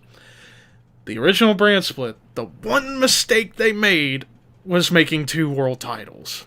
You don't need 2 world titles. Listen, WWE, 2 world titles is stupid. It worked so well having the 1 world title for the first several months. It was good. Why did you have to do that? Brock doesn't want to work with Triple H. Fuck off. Anyways, I'm done rambling. The floor is yours, Scott. I'm sure you're going to kill my shit out of the water. So let's probably not. I will say, because like I said, I didn't do every week. I didn't do every pay-per-view. Okay, it's just some high points in between. But I do the major pay-per-views with some things that happen in between. Yeah. Two changes I am making to WrestleMania 17. I am with you. No handshake with Vince McMahon at the end of the night. That is not happening here. Austin wins the title from The Rock. Vince doesn't even get involved. Is not even out there. Doesn't happen. And the only other change I'm making is the Dudley Boys keep the tag team titles at the TLC match with the Hardys, Edge and Christian. All right. So the Raw after Mania. Right off the bat, first guy out, Steve Austin. Steve Austin cuts the promo. Promos The Rock, their match at WrestleMania, everything he had to do to get up to that point. Now he's like, who's the next challenger? Who's going to come for me next? As he finishes up, The Rock's music hits. The Rock comes out. Him and Austin kind of promo each other. Rock can do kind of that walk around the ring type thing that he loves to do, and Austin can be in the middle and kind of looking down and smiling, as Rock is putting him over but not putting him over, putting him over and not putting him over, that kind of thing. Basically, they're showing respect. There's no handshake of any kind. It's like you gave me a hell of a fight, Austin, and but don't think The Rock is done coming for that WWF title. It's going to happen someday. As they finish up talking, Vince McMahon comes out. Vince has got the big Buddy Rogers swagger. He's doing his big stomp down to the ring and everything. No chance! Doing his whole deal. Big smile on his face. He comes down to gloat about how great WrestleMania was. An incredible card, fantastic matches, and who would ever care about that failure of a company called WCW? As he's gloating, he finishes gloating, Kurt Angle comes out now. Kurt Angle comes up and he promos and he makes a poll and makes a play for the WWF Championship, saying that last I knew, the best wrestler in the company is supposed to be the champion. And I don't think anyone in this building can deny I'm the best wrestler in this company. Oh, it's true. It's damn true. As Angle finishes up, As Angle finishes, Triple H comes out. Now, Triple H is going to make a play for the championship. I've held that title before. I should have it again. No one's going to get in my way. I will take everybody out and do whatever I have to do to get that title. And then finally, The Undertaker comes out. He comes out. He looks at Triple H like, what the hell are you doing here? I beat your ass last night at WrestleMania. So you ain't got no cause for this title right now. Kurt Angle, I'll take those globe medals, shove them up your ass sideways. As far as I'm concerned, Austin, you are going to be my next target, and I'm coming for that title. Vince is happier than a pig in shit. He's like, oh, look at all around. You got the WWF champion, you have 4 potential challengers, and Vince. At that moment, On the Titantron comes Shane McMahon. Shane McMahon pops up and says, "Hey, Vince, congratulations on a great night. Boy, you really showed everybody what WWF is all about. I'm sure you're really happy with yourself. But you know what? You did forget something, Vince. You forget that I beat you last night at WrestleMania, didn't you? Oh, yeah, I beat you in that ring. But you know something else, Vince? I was beating you in other things, too, because I was doing business for my failed brand all night long at WrestleMania. And I did such good business, Vince, that you're probably going to start seeing a lot more WCW faces around here real soon. Have a good night." Boom. Shane disappears, as does Vince's smile. Because now Vince is like, wait a minute. What's Shane talking about?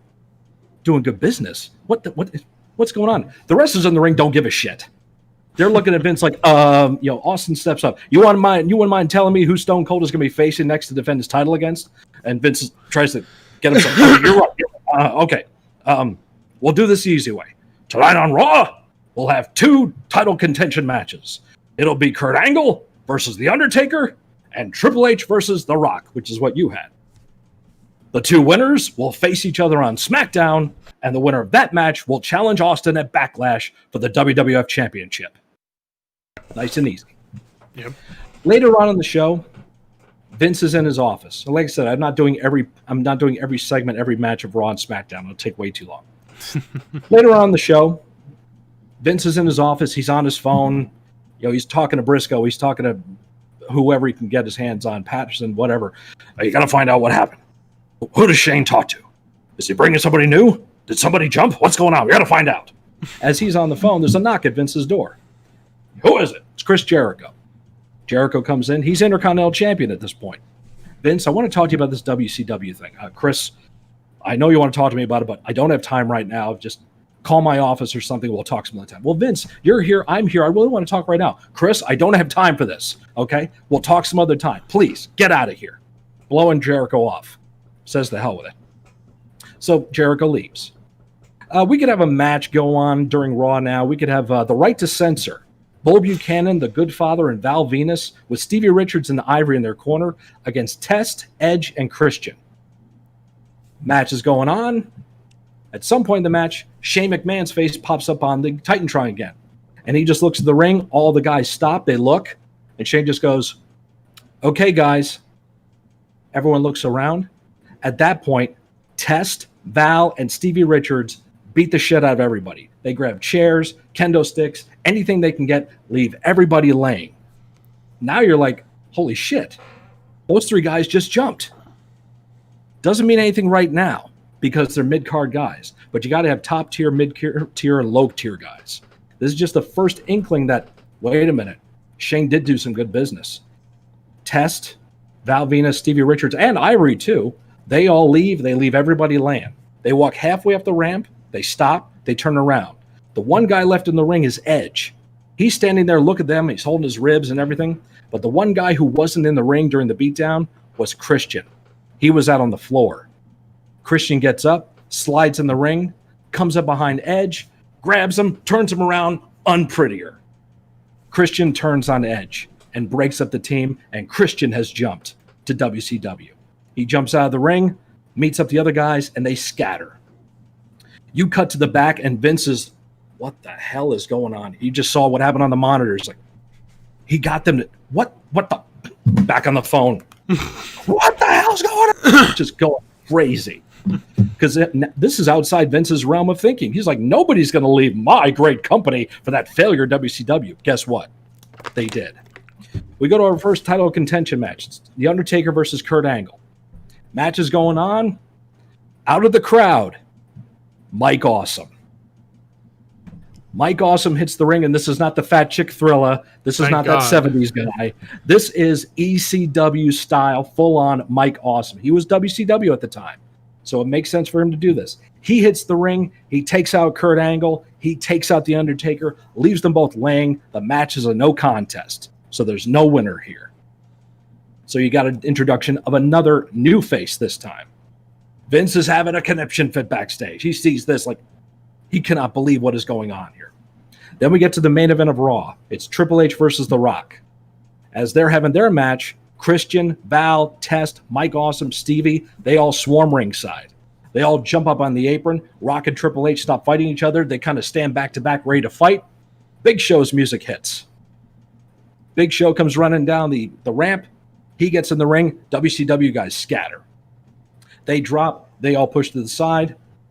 Big Show turns around, gloms Triple H, gloms The Rock, double choke slam. Big Show pulls off his T-shirt showing a WCW T-shirt. The Big Show signed with WCW and has jumped. So the biggest guy in the company is now working for Shane. All the WCW guys get back up in the ring. They all get in. They all celebrate together, all holding their hands up. Vince comes out, stands at the top of the apron, and he's just head in the hands. He can't believe what's happening. And the last thing that happens is Shane McMahon popping up on the Titantron one more time and says, I told you I had a great night, Vince. And believe me, we're just getting started. See you on SmackDown. Fade to black. So now we go to SmackDown. So I'm starting this thing right off the bat, but not with all WCW names.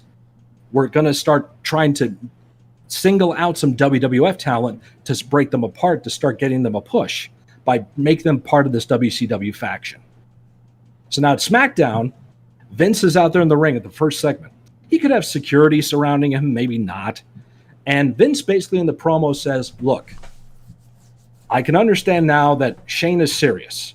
So all I ask is anybody in the WWF locker room that's been propositioned by Shane, give me the opportunity to either match the offer he gives you or maybe make you a better one. That's all I ask. As Vince is finishing up, Chris Jericho comes out. Vince, now I want to talk to you. You didn't want to talk to me on Raw, but I got you here. I want to know what's going on with this WCW thing. I want to talk to you about it. Before Jericho can finish what he's saying, Steve Austin comes out.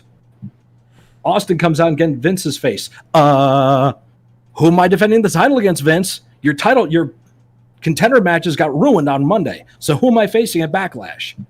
And Vince is like, Steve, I'm sorry. I forgot all about it. I've been so busy with this Shane WCW thing. I forgot. But you know what? We'll do this simple. Tonight, 4-way. Kurt Angle, The Undertaker, Triple H, and The Rock. Winner faces you at Backlash. Fine. Segment's done. Jericho once again gets blown off. He doesn't get a chance to talk to Vince. Later on, Vince is in his office. Knock at the door. It's the Dudley Boys, who are tag team champions at this point. They come to him and say, Vince, we want to come to you as men and let you know we've gotten the call from Shane. Now we want to hear from you. I'm taking that straight from the Rise and Fall ECW DVD because that's what Bubba Ray said they'd said to Paul after WWF came calling. And Vince says, I appreciate you guys doing that.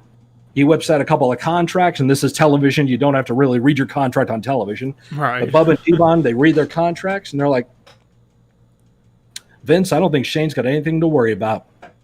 We'll see you at work. Thank you, boys. So we can have an interview with The Rock now, and he just basically doesn't care about what's going on with WCW. That's out of his realm of thinking. All he cares about is facing Austin at Backlash. We have the APA or the Hardy Boys, whatever, against the Dudley Boys. Matches going on. All of a sudden, Test, Christian, Val hit the ring, and with them, Lance Storm, Chuck Palumbo, Sean O'Hare. 3 new faces popping up on SmackDown, and they beat the fuck out of all 4 guys in the ring. Leave them all laying. So I'm doing a lot of run-ins here, but it's to set up the threat, to set up the chaos that WCW is intent on creating. Vince is furious in the back. He sees this match go to nothing, all this chaos, people running in the ring. Jericho comes running to the door one more time, and Vince this time just says, Jericho, I don't ever want to see you again. Get out of my face. I've had it with you. He's so sick and tired of it. We go to an interview with Kurt Angle. Once again, no interest in WCW. He's all about the WWF title. That's what he wants. Now, this one I wrote down, and I kind of didn't know what to do with it, but as I thought with it, like, oh my God, I actually got a storyline here. Match on SmackDown. Eddie Guerrero with Perry Saturn in his corner against Dean Malenko with Chris Benoit in his corner. Now, why is this match happening? Even the guys in the ring are like, okay. Now, if anybody's going to get this over, Eddie's going to get this over. He's going to take the mic and say, guys, I don't know why this match is happening, but it is. So, Dean, you and I, we're going to wrestle. But we know those WCW guys are around here somewhere. and they may attack. And if they do, we got each other's back. Yeah? Everyone's like, yes. So Dean and Eddie have their match. Perry Saturn and Chris Benoit on the floor. And they could constantly be kind of looking around the building.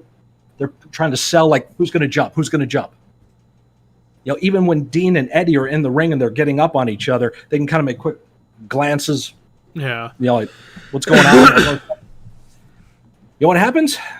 Eddie beats Dean. No run-ins. No attack. Eddie gets up, hand raised, kind of smiles. Then Eddie starts to put 2 and 2 together. Nobody attacked us? Nobody attacked us? Do they not care about us? They don't think we're anything to worry about? They all 4 leave. They're really distraught about this. You can cut later on to a segment where they're all in their locker room and Eddie's holding court. Look, guys, I don't know what the hell's going on here. We had that match for some reason against each other. So it's like WWF doesn't remember that we're actually a group. We're friends. We shouldn't be wrestling each other. And no WCW guys attacked us? Perry, have you heard from Bischoff at all? No. Dean? No. Chris? No. I haven't. Has anybody talked to Vince in the last month? No. Do they seriously not care about us anymore? We'll come back to that later on. Now we go to the last segment on SmackDown. 4-way match. Taker, Angle, Triple H, Rock. Ref bump happens. All 4 guys are down. And here comes the WCW faction once again. You could have Test get in there. He gives like the doctor bomb to Kurt Angle. Austin gets in there, lays out Taker with a big clothesline. The Rock start to get over on WCW guys. Big Show jumps up there and they double team him. But then the numbers game just becomes too much. WCW guys swarm. At that point, boom, glass breaks. Here comes Steve Austin. Austin fires down the ring, and he's taking everybody out. Big punches, boot, stunner, boot, stunner, boot, stunner. Lays everybody out, except one guy he doesn't see hit the ring from the crowd. Austin turns around, boot to the stomach, axe kick from Booker T. Booker T shows up on SmackDown, grabs the championship belt. Steve feeds up, boom. Booker T lays out Austin with the belt, drops it, and heads out of the ring with the rest of the WCW faction. You cut to the back. You cut to Vince in his office, and he just slumps back in his chair. This whole week has been a disaster for him. WCW has introduced Mike Awesome, Lance Storm, Chuck Palumbo, Sean O'Hare. You've Booker T now. You've seen Test, Val Venus, Stevie Richards, Christian, Ivory. All these different people jump. Like I said, top tier, mid card, low tier guys. We're just getting started here. And the last thing Vince sees when he slumps back in his chair is Shane pop up on the monitor. He's been watching the whole show, just laughing in his face. And we cut. So the first week, we set up a lot of stuff. We've got intrigue with Jericho. We've got intrigue with the Radicals. We've got an influx of WCW new talent and WWF guys jumping to WCW. So we haven't overrun our roster. Eventually, you build up to the night after Backlash. Like I said, I didn't do every pay-per-view like you did, and top points for you doing that. Just call it laziness, I guess, on my part, just being an old man. The Monday after Backlash, you could have Vince and Shane promoing against each other. Vince in the ring, Shane on the Titantron. And during this promo, Jericho comes out. This is a month after the first leg of this invasion starts. When Jericho comes out, Shane's like, now that guy's got WCW written all over him. Jericho's like, Shane, save it, okay? It's been a month. I've not gotten one phone call, one email, no contact from you at all, okay? So don't try to play me up like that. And Vince, every time I try to talk to you, you got other stuff to do and you're busier and you don't want to talk to me. And you know what? I'm not alone in this. Out come the Radicals. All 4 of them, standing with Jericho. And Jericho says, and as far as we're all concerned, Shane, you can take WCW, you can shove it up your ass. And Vince, don't look to us to be foot soldiers in your war, because you've proven that you don't care about us, so we don't care about you. We are out for ourselves, and that's the way it's going to be. Welcome to the Lion's Den. New group, led by Jericho, all of them becoming an independent group, kind of like the Horsemen were in WCW versus the NWO, because they were kind of their own little thing. Yeah. So now you got 5 workhorses of the company who are going to pair them up against anybody. They're going to have great matches. And also it's an opportunity for them to stand out and elevate them to a different level. Let's see here. So we're going to skip way ahead now. We're going to go to SummerSlam. Every big pay-per-view at this point is WCW versus the WWF. And SummerSlam, we could have various matches in here. Oh, I'm sorry. Something I kind of missed, I kind of grazed over, is that in the interim, leading up to SmackDown, coming in on the WCW side, Chavo Guerrero. When Chavo shows up, Eddie becomes obsessed with trying to get Chavo to join the Lion's Den. He's talking to Chavo like, come on, man. Come on. This is where your family is. And Chavo's like, Uncle Eddie, I love you, and I will never disrespect the family name, but this is my time to shine. I got to do this for myself.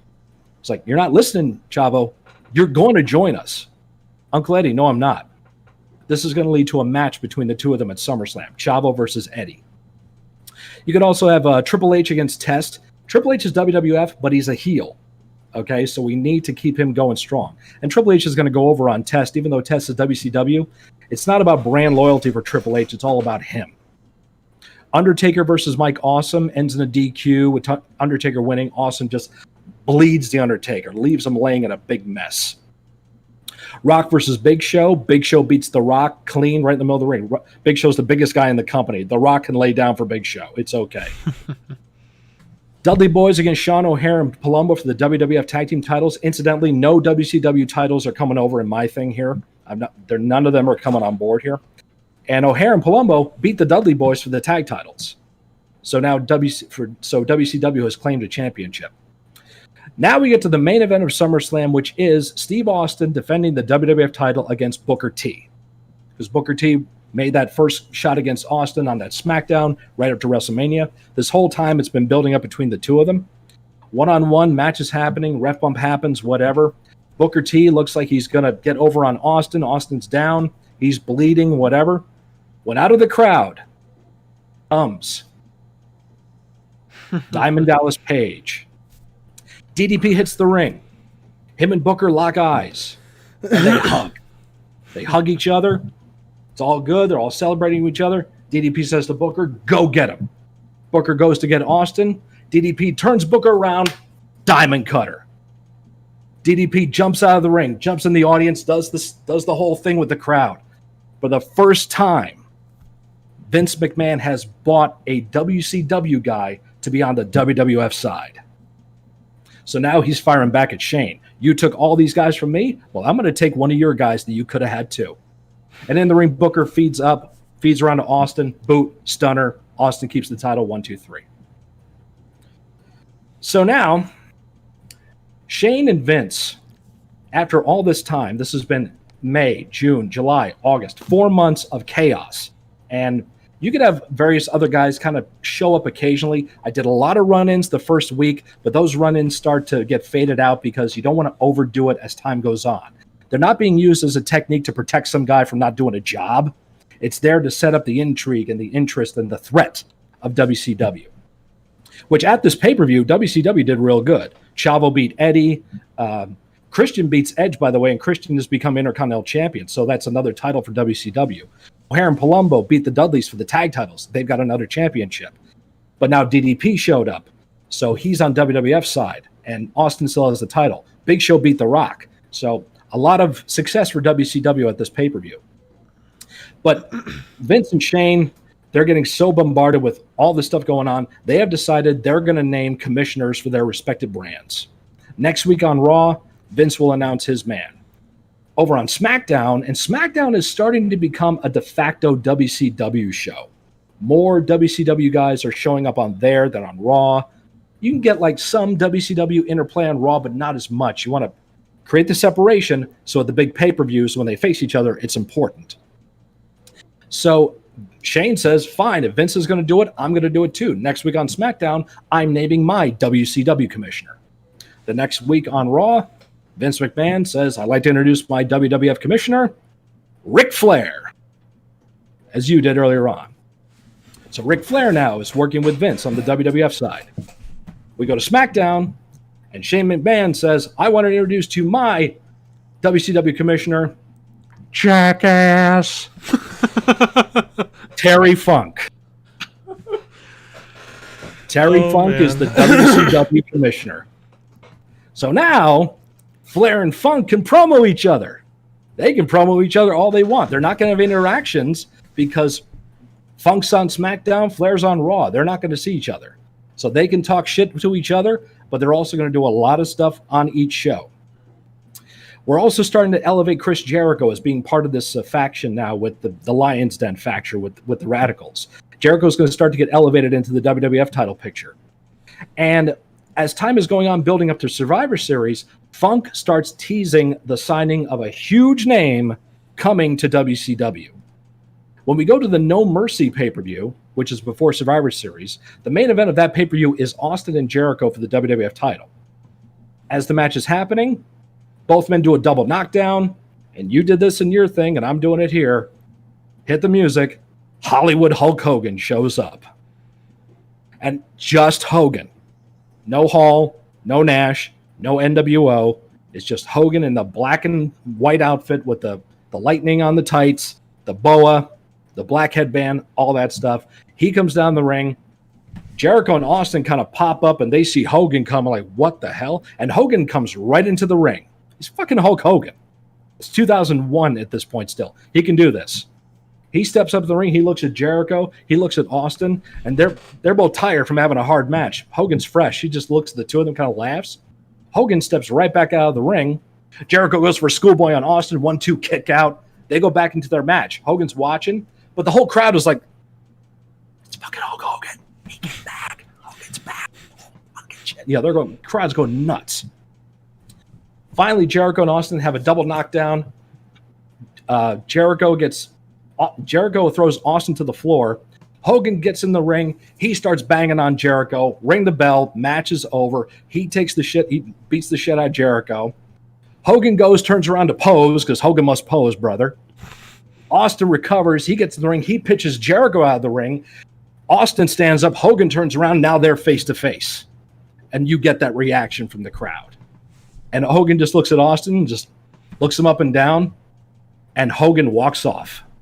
It's like, no. We're going to do this on my time. Match is over already. And because of the disqualification, Jericho won by DQ.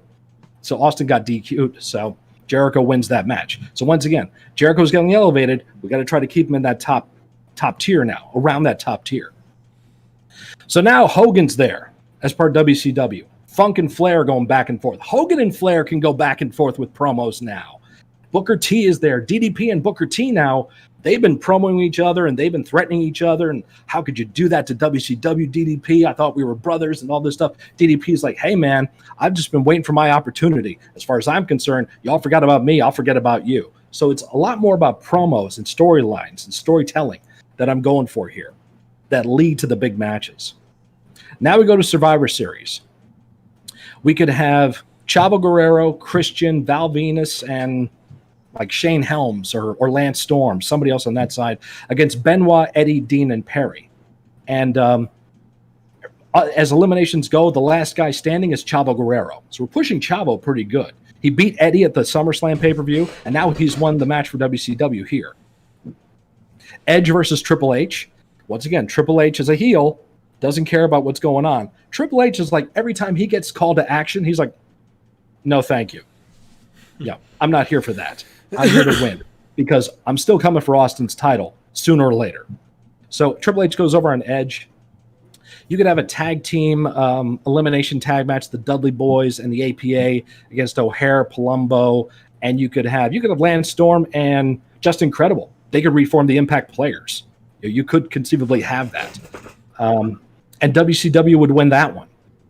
Then you could have Big Show, Test, Booker T, and Mike Awesome against The Rock, Kurt Angle, DDP, and The Undertaker as a 4-on-4 match. And that one, as things go down, Booker could beat DDP to get one up on him from SummerSlam to win the match for his team.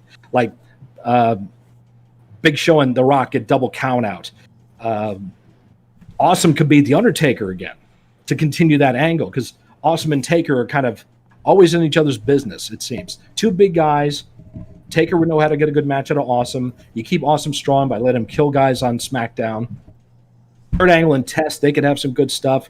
DDP and Booker, like I said. So WCW wins that one. So it's mostly been WCW the whole time. The Edge versus Triple H match is WWF against WWF. So it's no contest there for the big brands. The main event of Survivor Series is triple threat match for the WWF title, Austin, Jericho, and Hogan. So when we get to this match, Booker T gets involved because he's still pissed at Austin from SummerSlam. He didn't get the title. So Booker takes Austin out, leaving Hogan to go over on Jericho and win the WWF Championship. So Hogan is now champion at Survivor Series. So now as you build up to the Royal Rumble, Austin is like, Hogan, don't think I forgot about you, but Booker T, you're going to keep getting my business. We're going to keep getting each other's business. And they could have fracas after fracas, big match after big match, all kinds of brawls, all kinds of craziness going on there. You've got Awesome and Undertaker going at each other. You've got the tag titles bouncing back and forth. Eddie is still trying to get Chavo to join the Lion's Den. Benoit, Dean, Perry, they're all having separate matches on Raw and SmackDown because they're an independent organization. They can be on Raw, SmackDown, doesn't matter. So you've got some great potential for matches there, too, to keep them strong.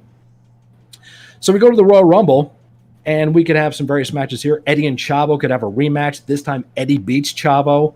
And after the match, Eddie's going for the handshake, and Chavo kind of can blow him off or tease it so much, but then he's like, I don't know if I should. And Eddie's like, come on, shake my hand. Do that whole thing that Eddie could do. Yeah. And Chavo could just like, okay, dude, forget it. I'm out of here. Edge and Christian could have a match there. Palumbo and O'Hare against the APA for the tag titles, and APA could win the tag titles back for the WWF because the major pay-per-views, it's got to be a little back and forth. It can't be like all one brand each pay-per-view. It's got to be a little back and forth. Then finally at the Rumble, and Hogan's not wrestling on this pay-per-view. There's no title defense. Funk has worked out some kind of detail in his contract where Hogan's got creative control, brother. He doesn't have to defend his title if he doesn't want to. Jackass. So the Royal Rumble match happens, and you get all the big names in there. You get Austin, Rock, Big Show, Booker, DDP, Undertaker, Kane, Triple H, Kurt Angle. Everybody that you can get in there, you get in there. With two surprise entrants into the Royal Rumble this year. Coming in for the WWF, Rob Van Dam, who comes in pretty late, but also coming in as a surprise entrant for WCW, the Great Muta. Because Muta was in WCW the year prior as part of the Juggalo circus thing that they had going on. Oh, boy. But Muta would be available to come in for a limited time at this point. And the winner of the Rumble is going to be The Rock. So we're going to get The Rock against whoever the champion is at WrestleMania. We know who that's going to be. So as time goes on, Vince and Shane are constantly in battle over the brands. They've had enough. So as it goes to whatever the February pay-per-view was, the night after that, we could say Vince McMahon and Ric Flair sit down with Shane and Funk. And they have a big discussion and say, we're sick and tired of this. WrestleMania, winner take all. It's going to be The Rock challenging Hulk Hogan for the WWF title. If Hulk Hogan wins, SmackDown becomes a full-time WCW-owned property, and it will become Nitro. But if Vince wins, if The Rock wins, he gets the title, and Vince assumes all WCW contracts. Everybody on the WCW side becomes contracted to WWF. Nobody loses their job, but now Vince owns them, and he can screw with them anytime he wants. Okay? So this is the build up there. Also, Eddie and Chavo over this time have reconciled, and Chavo has joined the Lion's Den. So now we're going to go to WrestleMania. And this is a very limited card. This is not every match, as I said. It's just the big deals. WWF Tag Team 4-Way. The APA defend against the Dudley Boys, Sean O'Hare, Chuck Palumbo, and Eddie and Chavo Guerrero, who are now a tag team. And in that one, Eddie and Chavo win the tag team titles. So the whole story of Eddie being part of the Lion's Den, Chavo coming in, Eddie wanting Chavo to join, Chavo not wanting to do it, Chavo beating his uncle at SummerSlam, and having a rematch with Eddie beating Chavo. Chavo starts to see that Eddie really does care for him and he belongs with the Lion's Den. They come together and win the tag team titles. Great story there. Triple H versus Kurt Angle. Triple H has been winning at every single major pay-per-view. Okay? Because once again, he's out for himself. 4-way match for the Intercontinental title. Edge, Christian, Benoit, and Rob Van Dam. And RVD would win the Intercontinental title. Big match for him. I like this one. As I said, Chris Jericho being elevated to the WWF title picture. He's going to stay in that picture, but we need another big name match for him at WrestleMania. At WrestleMania, Chris Jericho versus the Great Muta. As a special attraction match, you could have Muta, being put over on television leading up to this. He debuted at the Rumble. They could have him and Jericho could have some kind of little altercation in the Rumble. They eliminate each other. Muta eliminates Jericho, whatever it is. And you can imagine the promos that Jericho could be cutting on Muta in the meantime to help set this match up. And Jericho would go over to beat Muta to keep Jericho strong. And I got these two guys here. It's WrestleMania. I might as well do it. Terry Funk versus Ric Flair. It could be an I Quit match. It could be a stipulation of some kind, whatever. But I would have Funk beating Flair as a one-time big, because Flair never put Funk over, it seemed. So why not have Funk put Flair over, or Flair put Funk over in this match at WrestleMania? Yeah. Undertaker versus Mike Awesome in a casket match. Taker is still the American badass at this point. So, but he can still call upon his past. And you can have those promos like, Mike Awesome, you've been in my face for so long. You've made me call to my past. WrestleMania, you and I, casket match. Undertaker beats Awesome in the casket match. Well, how do you win the casket match? You just put your guy in a casket, you close the door. Undertaker never pins Mike Awesome the entire time they're working with each other. It ends in DQs or special stipulation of some kind. Whatever it is, Undertaker wins the match, but Awesome stays strong because he never got pinned. Match is over. Undertaker celebrates. All of a sudden, the lights go out. Lightning flashes.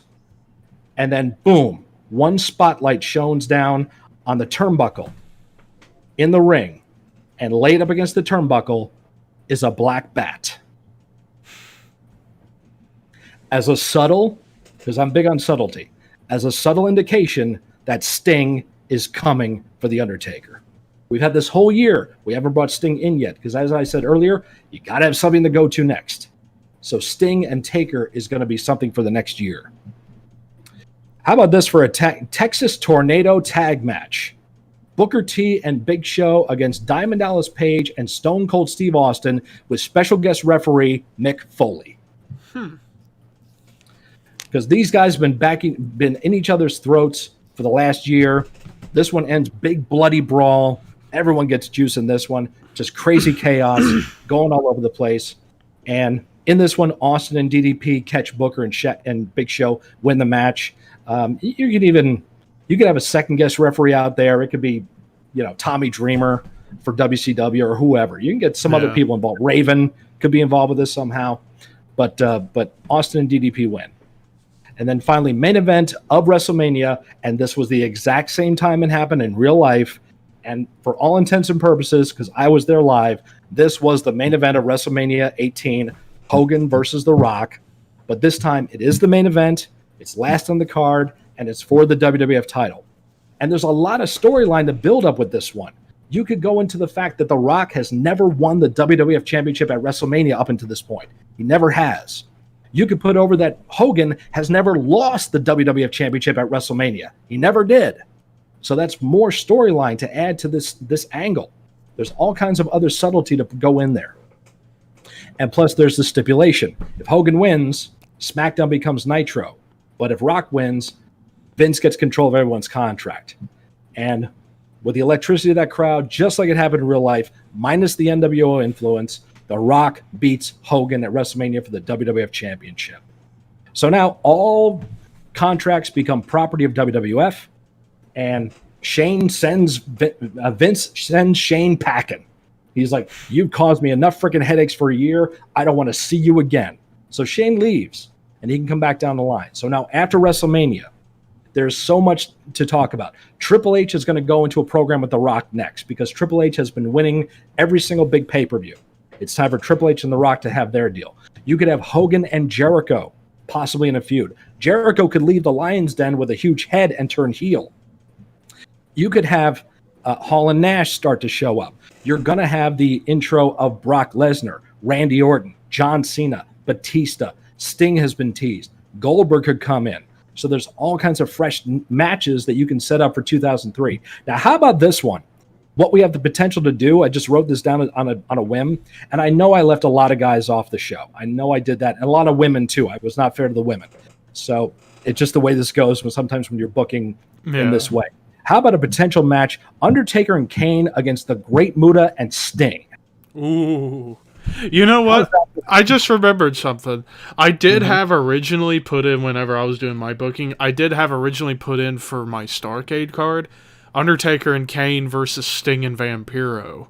I had that written in, but then I changed it to Vampiro versus Kane in the Inferno match to save on Sting wrestling. So so that proves right there so much potential for such big matches like that one. That'd be like a huge match at SummerSlam or whatever. Yeah. Brothers of Destruction versus the Brothers in Paint.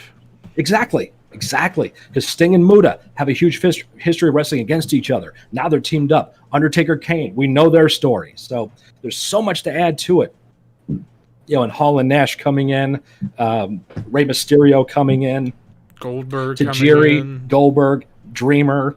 You could have plenty of other talent come in, and there's a lot of guys from developmental starting to bring up. Like I said, Brock, RKO, Cena, Batista, Doug Basham and Danny Basham could actually come in and be given a good angle and a good storyline to have good matches. Nick Densmore could come in instead of Eugene. It'd be Nick Densmore, So there's all kinds of stuff. What about Kurt Angle versus Nick Densmore, as a potential storyline or angle? You have Batista in there. Batista and Goldberg could be an angle. You could have Cena and Sting. You could have, so many different things. Hogan and Randy Orton would be a big thing. So there's so much potential to go into 2003, 2004, 2005. So there you have it on my end, what my thing is. So I didn't give you a halfway point to give me a critique, but go ahead and let me know what you think of how shitty my shows were. Well, I definitely will say, whenever I did my booking, I tried to go not so much like backward portrayals. Like I only did Triple H and X-Pac because it just made sense for them to unite the clique. Right. I will give you credit that you tried to go for more lower card guys getting more elevated, so I will give you that. And I will give you that you went much more unique approach and went longer with it than what I did. And doing it immediately as opposed to building it up over the course of months. So for that, I'm going to give you 8. I'll give you an 8. I appreciate that. And wowee, ladies and gentlemen, longest episode, almost 2.5 hours. My bladder's about to explode, and my stomach's about to explode into smithereens. So thank you guys so much for watching this episode of the Horseman Podcast. Wow, what an ambitious episode. Podcast. Of Shadow Cult Podcast. Not the Horseman. I will need to go to the bathroom so bad, but I'm trying so hard. Ball will be back next week. Make sure you subscribe to this channel, ThrashManiac99, Mr. Scott Reacts. Find us all on our social media. Walt Ball will be back next week when we review Bash at the Beach 1996. Have a good night, jackass. Horns high.